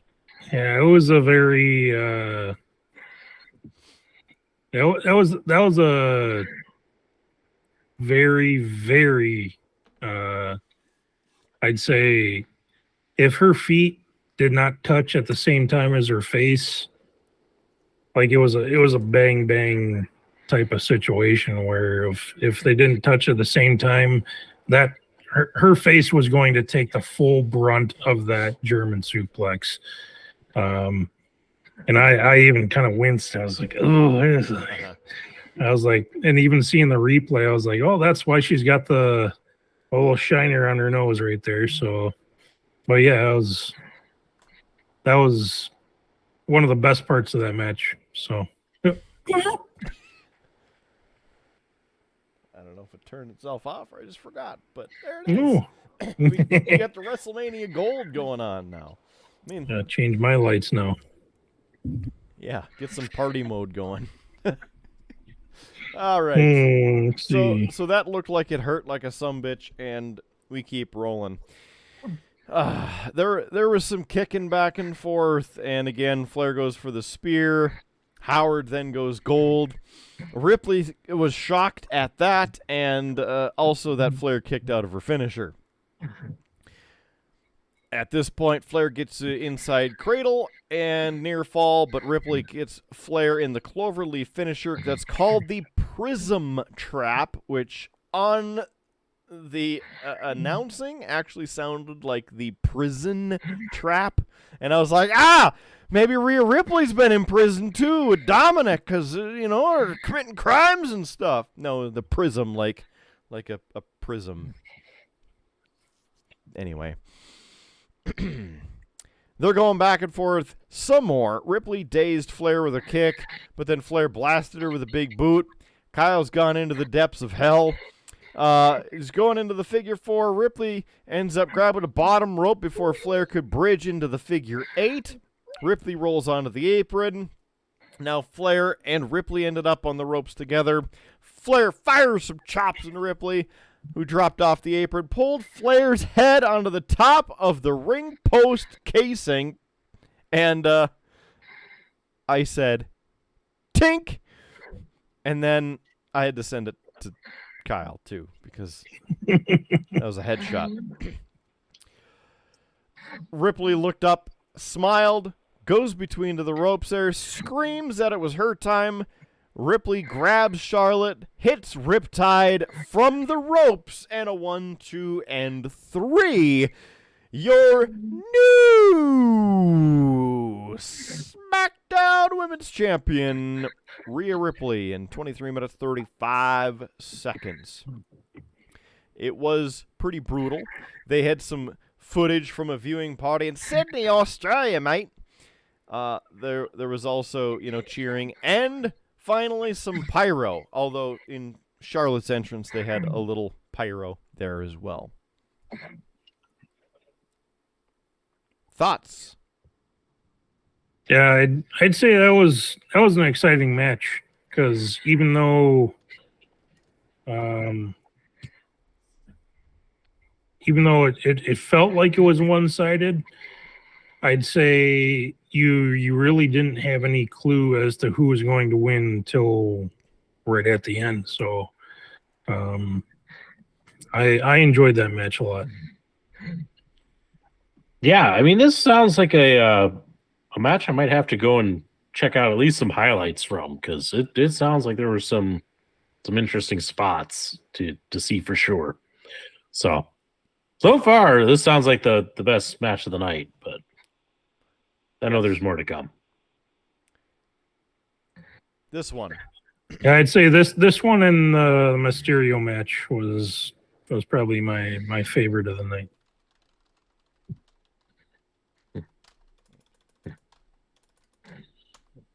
Yeah. Either way, I want to add in that, yes, I think this, in my opinion, was number 2 on the favorites for the evening. And we'll have, more information to talk about things in a while. A kitty sighting. Stay tuned for more. Okay, next up, Byron Saxton is in the back talking to Austin Theory about his win over John Cena. I said it. I did it. I made John Cena believe. He looks into the camera and asks, do you believe in theory now? The answer is no. Makes sense. No. It was cheap. It was a DraftKings screwy finish of the night. Disappointing. Getting bitten not once, but twice. Bam! Is it too early or too late for that? I don't know. Too late. All right, so here we go. Miz and Snoop Dogg are back into the ring with a segment to announce the attendance. As I mentioned at the beginning of this little show, 80,497 people. Snoop Dogg says the only thing that would be better if those numbers would be if Miz had a match on the show. Miz said he agreed and issued an open challenge on social media, but no one responded because everyone is afraid of him. And suddenly, out of nowhere, Pat McAfee's music and entrance starts up. And Michael Cole, what? Is this an April Fool's joke? Because Michael Cole. Pat McAfee comes down to the ring, says, hello, beautiful people. Hops into the ring, greets Snoop Dogg, calls him a legend, and said that nobody saw Miz's open challenge because, well, it's The Miz. And then he says that he's wearing his WrestleMania tank top. It was bedazzled earlier in the day. He said that if Miz wants a match, that he could beat his ass. So The Miz asked the fans if they wanted to see the match. Of course, everybody cheers. Even Michael Cole stands up and cheers. Graves said Cole was embarrassing himself. Miz said that he's the host, but he couldn't make matches. McAfee said Miz had tiny balls and that they were showing. My balls are massive. McAfee said that there were 80,497 people in attendance and someone should be able to make the match. Snoop said he was the dog father and he was making the match official. So, match number 7 of the night. Pat McAfee and The Miz. I straight up chose Pat McAfee.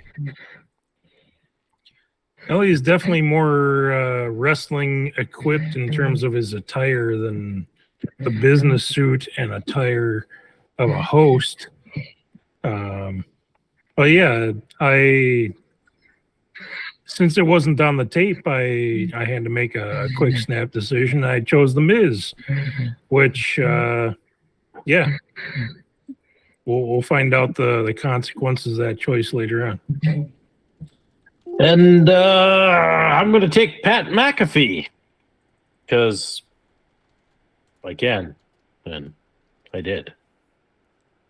Yeah. Okay. For the record, because, this was an impromptu match out of nowhere, I did communicate with Rudeboy Kyle, so both of us locked in our picks without you knowing of the surprise. I didn't even know that this match existed until before we started streaming, and Rudeboy told me. And that's what I'm saying. Even if Rudeboy ruined it. He didn't. Gave you the inside track. Thank you. Gave you the inside track. Oh, here we go. This one's going to be a good one. JS Gunslinger chiming in. Macho Man Randy Savage comes out, puts the Miz head first into the steel steps. Pat McAfee runs away. Yeah. I agree with that one. That's a good choice. All right, so here we are. This match officially 3 minutes 40 seconds. The ref comes out of nowhere. I really don't know where the ref came from because the ramp is about 3 miles long, and it would have been like one of the old WrestleManias where they've shown the officials running down the ramp when a match is made. Rude Boys used that as a gif before with little Nate running down real quick, running down, but didn't see that. So the ref comes in. The match is on. McAfee punches The Miz and puts him down with a spine buster right away. And then McAfee puts Miz onto the top rope. Comes on up there, goes for a superplex, but Miz punches his way out. McAfee did a backflip onto his feet, which was pretty cool. Miz leapt from the ropes and, for his troubles, eats a super kick on the way down. What is this, the Elite? Miz rolls to the ringside. Graves shouts encouragement to Miz. Marbles! Big! Graves, idiot! Miz teased leaving. And then suddenly at ringside, remember when I mentioned NFL player George Kittle sitting there? Well, yeah, I forgot too, because I was like, who the hell's this guy? Yep, George Kittle boos him. He was there for a reason. Yeah, no. Big surprises. Miz comes over and pushes Kittle, who then hops over the barricade and clotheslines the Miz. Kittle goes over to McAfee and tells him to go up to the top. McAfee goes up to the top, hits a swanton dive onto Miz, who is standing, but no longer. McAfee and Kittle toss Miz back into the ring. McAfee delivers a punt kick and grabs the pin for a 1, 2, and 3. Winning your impromptu match of the evening is Pat McAfee. What are the implications of allowing sports talkers and podcasters to, well, not to talk down against my fellow hosts? Because we have some excellent podcasting hosts here, but I wouldn't put you. I'm a guest, but yeah, I wouldn't put you guys up against the Miz. But yeah, what would you say? Is there a future for Pat McAfee in the WWE, or is this kind of just a one-off thing, or is this just like an NFL kind of collaboration? So with McAfee, he was a commentator for over a year. Okay. And then during that time, he had some feuds of sorts with Baron Corbin, if you remember Corbin. Okay. And he also built his own wrestling ring in one of his garages so that he could train and learn, because he'd always wanted to be a wrestler. Of course, he went to the NFL and was a punter and kicker, did his thing, and, grown up and has been doing his other thing. When he got the call from, was it ESPN College Game Day, then he went over there to do the commentary for that, and that's why he hasn't been with WWE for a while. For me, I have more respect for him because he has legitimately been trying to become a better wrestler, similar to Logan Paul, although Logan Paul is kind of a dick, and so in that regard, I don't like it. But in most of the WrestleManias in past, there's a big celebrity element, and they're bringing in celebrities. So I am very, very, very happy at having these matches where there's actual moves, actual interesting things, where the combination of people can do cool things in the ring, and they don't look set up, they don't get botched and look stupid and look super cheesy. Things like when... So it brings a little more authenticity to a maybe scheduled or prefab match. Right. And I mean, you know, the matches are predetermined in that sense, and they have generally bullet points of what they want to accomplish throughout the match. They have points to hit, and if there's going to be interference, and of course it's all built up as the crowd not knowing what's going to happen. You know, you don't want to telegraph that, but to a point you got to work with people like Shaq. I don't want to pick him on him specifically, but Shaq was in the Royal Rumble. You know, it's an all right match for him to be in because all you need to do is clothesline somebody over the top rope. It's not that difficult. But then you have Bad Bunny. He's wrestled several matches. He is better than some of the other superstars they've brought in. Howard, if you want to throw out some other monumental celebrities who have come in. Drew Carey. There's Drew Carey. Yep. He was in the Royal Rumble. He didn't do any moves. He actually had probably the most realistic thing, which was he came down to the ring, watched the two guys in the ring do their thing, and got into the ring, and then Kane came in and Drew just eliminated himself. Instead of doing that. But, I mean, a good example. But there's been others. It was interesting. Along the way, Gronk was at one of the WrestleManias. Yeah. Good old Gronkowski. He had a contract for a bit, too. He did.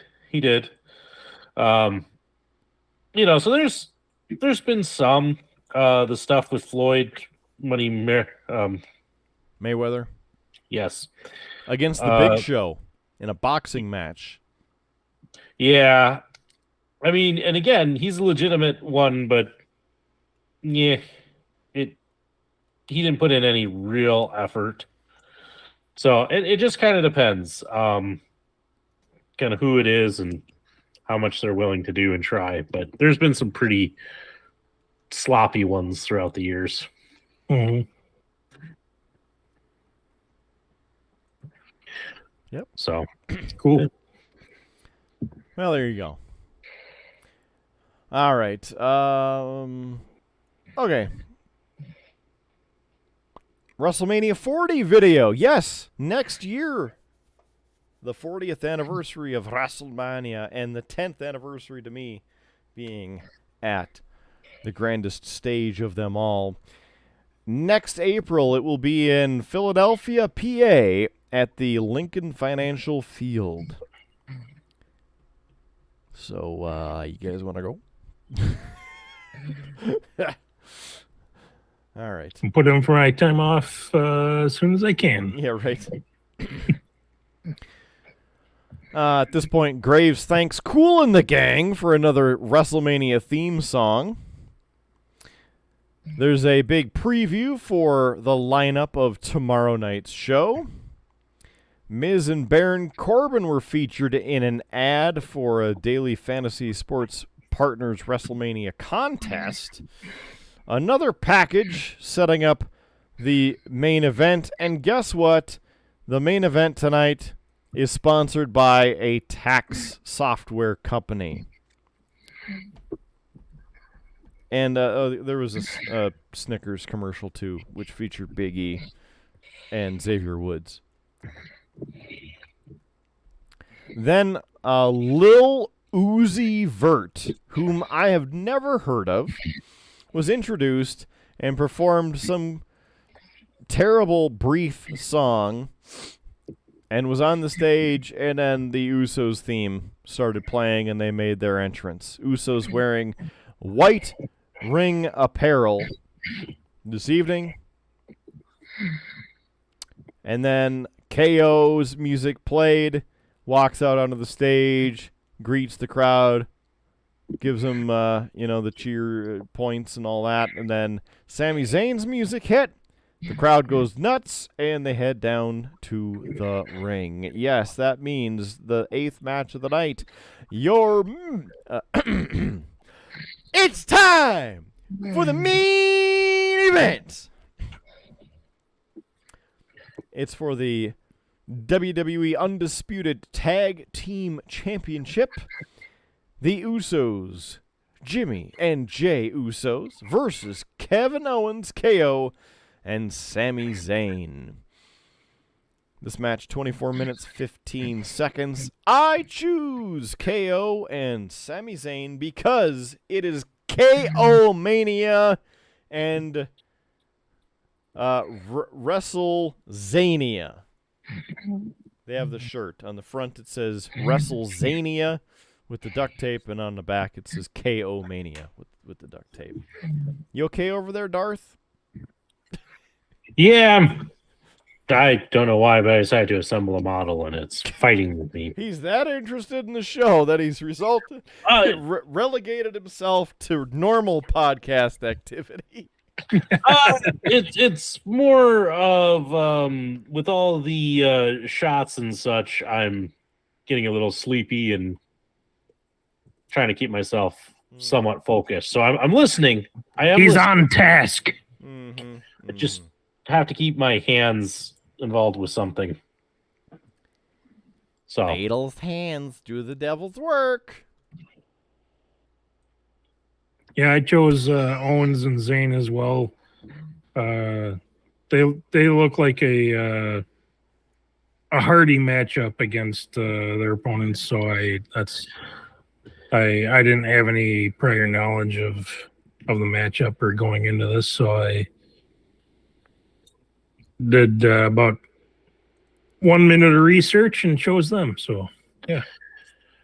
guys, I hate to tell you, this is going to be a really boring set of predictions because as I alluded earlier, I'm also choosing Zayn and Owens. And I say this is boring because currently the scoreboard, everybody is tied at 4. So, I mean, it just means we're not going to have a... We're going to have to go to tomorrow night. JS Gunslinger for the tiebreaker. He's thinking up somebody. Who could be in the tag match here? JS It's Ric Flair. He's already been mentioned, so it's somebody else. Maybe the 4 horsemen. The other 4 are the horsemen there. Here we go. Oh. Yeah. Rowdy Roddy Piper teams up with the Ultimate Warrior, giving power bombs to all, winning the match. Solid. The Ultimate Warrior runs in the universe forever. All right, again, 24 minutes, 15 seconds long. Woo! Here we go.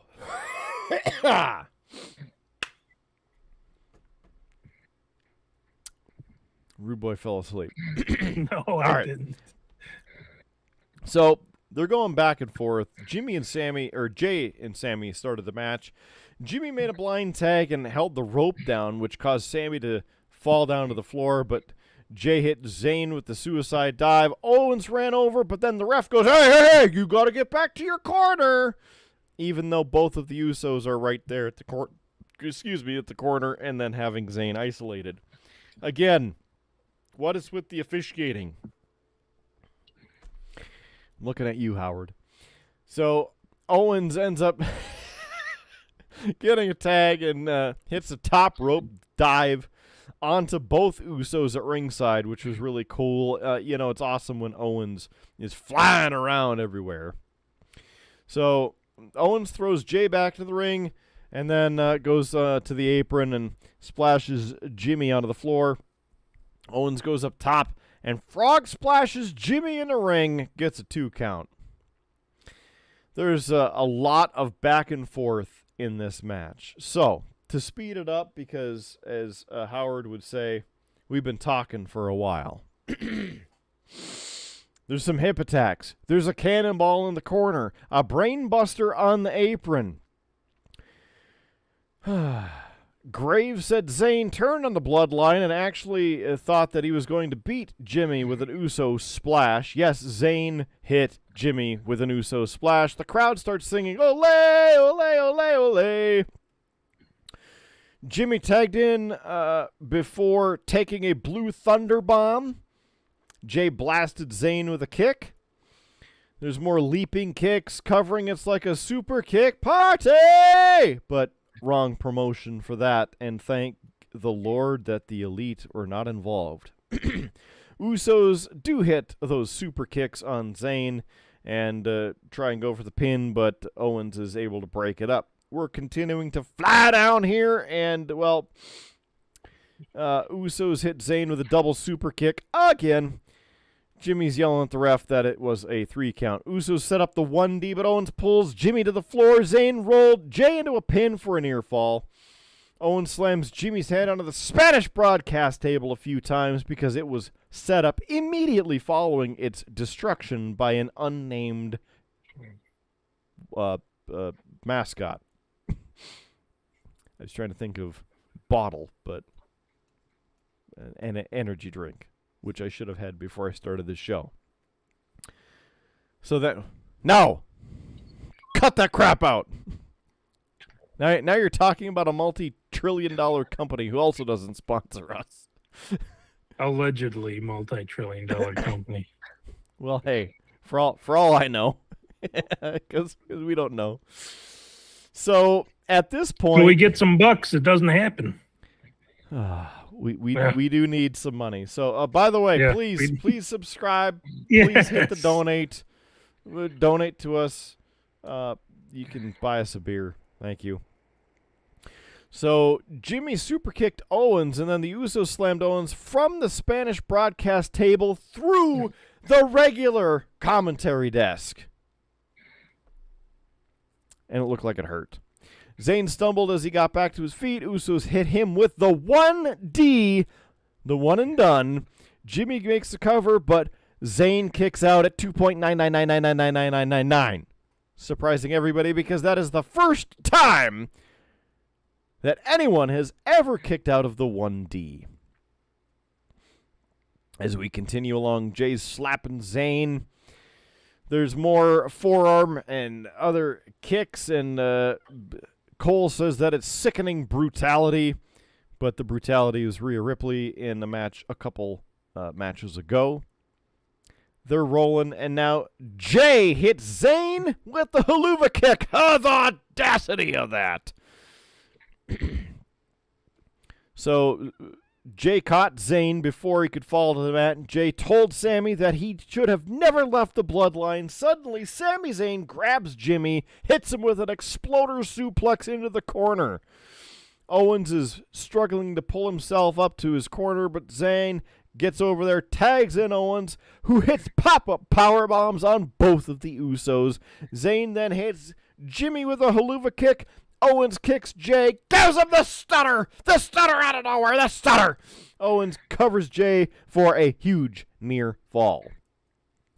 Owens helps Zayn to his feet while Jimmy pulls Jay up to his feet, and then it's 2-on-2, and they're meeting, they're squaring off. It's a good cinematic moment, and suddenly the crowd gets into it, and they both go after each other, throwing punches left and right. Jimmy sent Zayn to the ring with a super kick. Owens super kicked Jimmy, who made a blind tag, and the Usos hit super kicks on Owens, and then they super kicked Zayn to go back to the floor, and he climbed onto the apron. Yes, we are over halfway through this match. Usos went to opposite corners, hit simultaneous splashes on Owens. Jay covers Owens, but it only resulted in a near fall. I don't even know what to say anymore, what Michael Cole said. Good, so stop. Jay grabbed Owens and pulled him to his feet in the corner. Jimmy tagged into the Usos, hit Owens with a double super kick. Again, it's like we're in an alternate promotion. Jimmy said it's time for the big one, and then tagged in Jay. Zayn pulled Jimmy outside of the ring, threw him over the broadcast table like a sack of potatoes. Jay had Owens on the ropes, but Owens slammed him from the ropes to the mat. Zayn returned to his corner and fired up a bit before tagging in. That's right. Zayn got in the ring, stared at Jay, who was leaning on the corner. Zayn blasted Jay with a huluva kick. Zayn said something to Jay and then runs back over to his corner. Comes running again, hits him with a second huluva kick. Jimmy returns to the ring, but Owens cuts him off, hits him with a stunner. Zayn runs back over to his other corner and hit Jay with another third huluva kick. Goes for the cover. There's a 1, the 2, 3. Ding, ding, ding. That's right.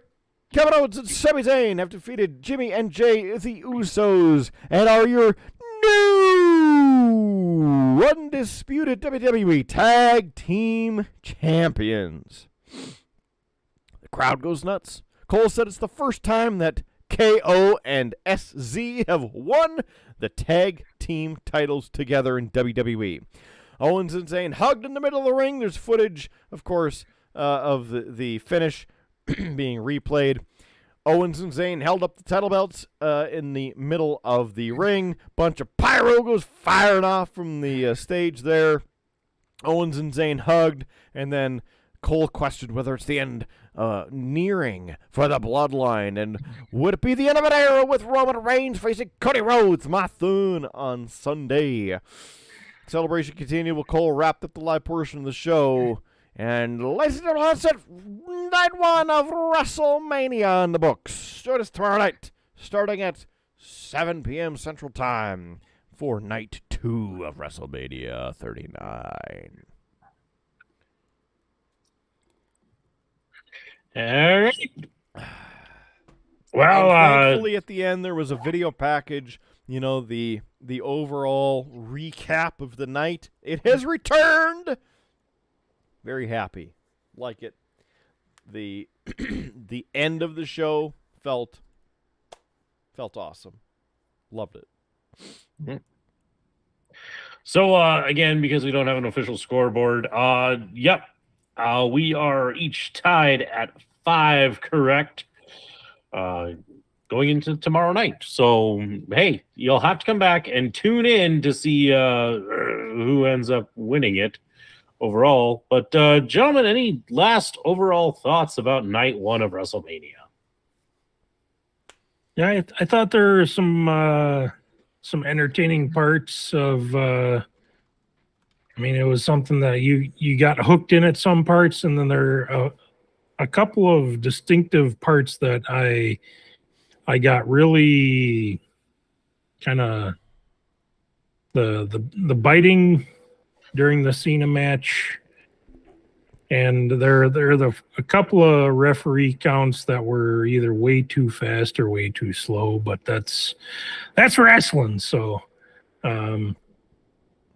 yeah, we'll look forward to seeing how tomorrow night's gonna go, and I won't be able to watch the entire evening because of hockey, but I'll catch up as much as I can and try to be here at the same time tomorrow.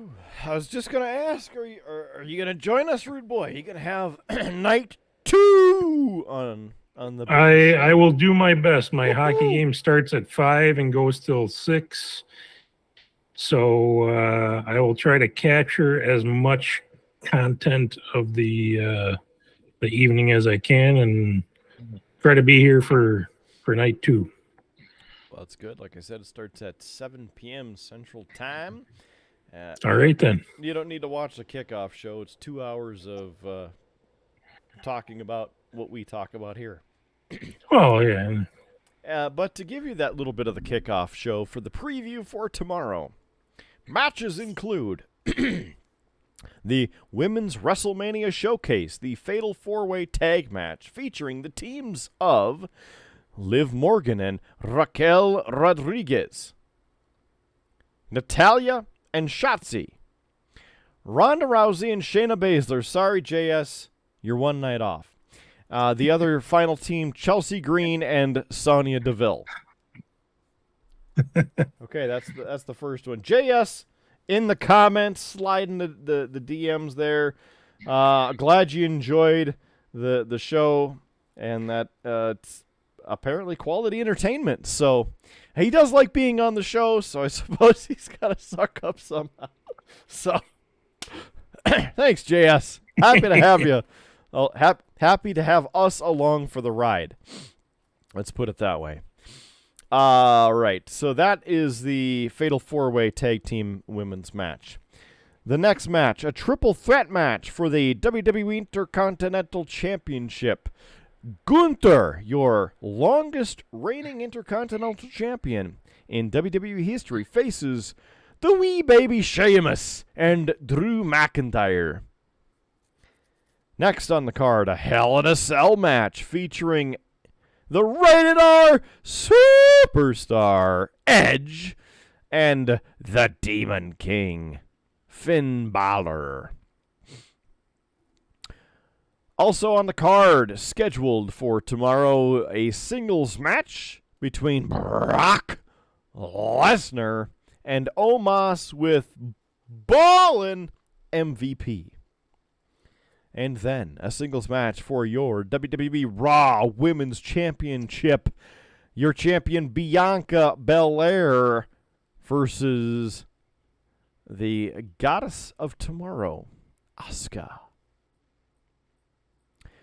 And then the headlining match for tomorrow night. And, of course, this pending any other matches added. This would be 6 matches for the card tomorrow. Tonight started with 7, ended up being 8. It will be a singles match for the undisputed WWE Universal Championship. The current champion, Roman Reigns, with Paul Heyman versus my son Cody Rhodes. He's going to come down to the ring and he's going to talk.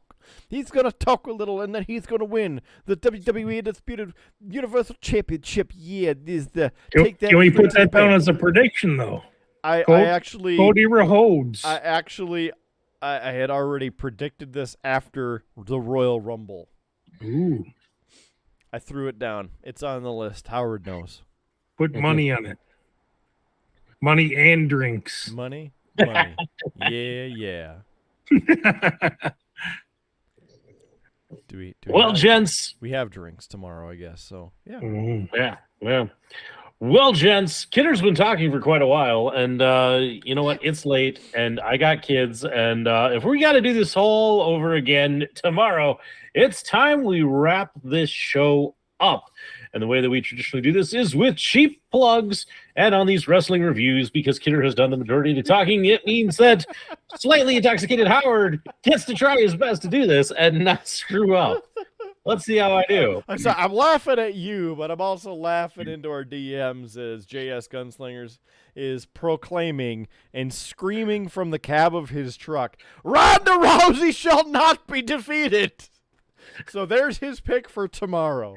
That people, Ronda Rousey, North Dakota Zone, and Shayna Baszler, South Dakota Zone, will be victorious in that fatal 4-way.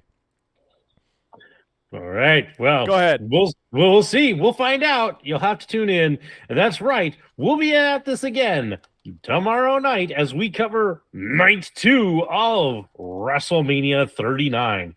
So as soon as that show ends, make sure to tune in over on YouTube to this show. And you, too, can be part of the comments section. As you've maybe paid attention to this night, you've gotten to hear as we have called out those comments, and if those people have become part of the show, you, too, can do that.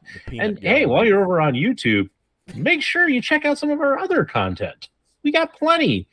Over 200 videos out there, from our main show, Beer, Blues, and BS, to other wrestling reviews, to Kidder's Log, where he goes to Star Trek conventions, to Howard's Cave of Wonder, where I talk about all of my hobby stuff and such.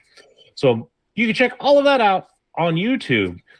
Of course, our home in cyberspace is beerbluesbs.com, where you can find links to everywhere else that this show is posted. Also at beerbluesandbs.com. Skinner tells me I got to say this like 6 times, so let me get a third one in there. beersbluesandbs.com. You will find the merch store. That's where you can pick up some of your very own merch.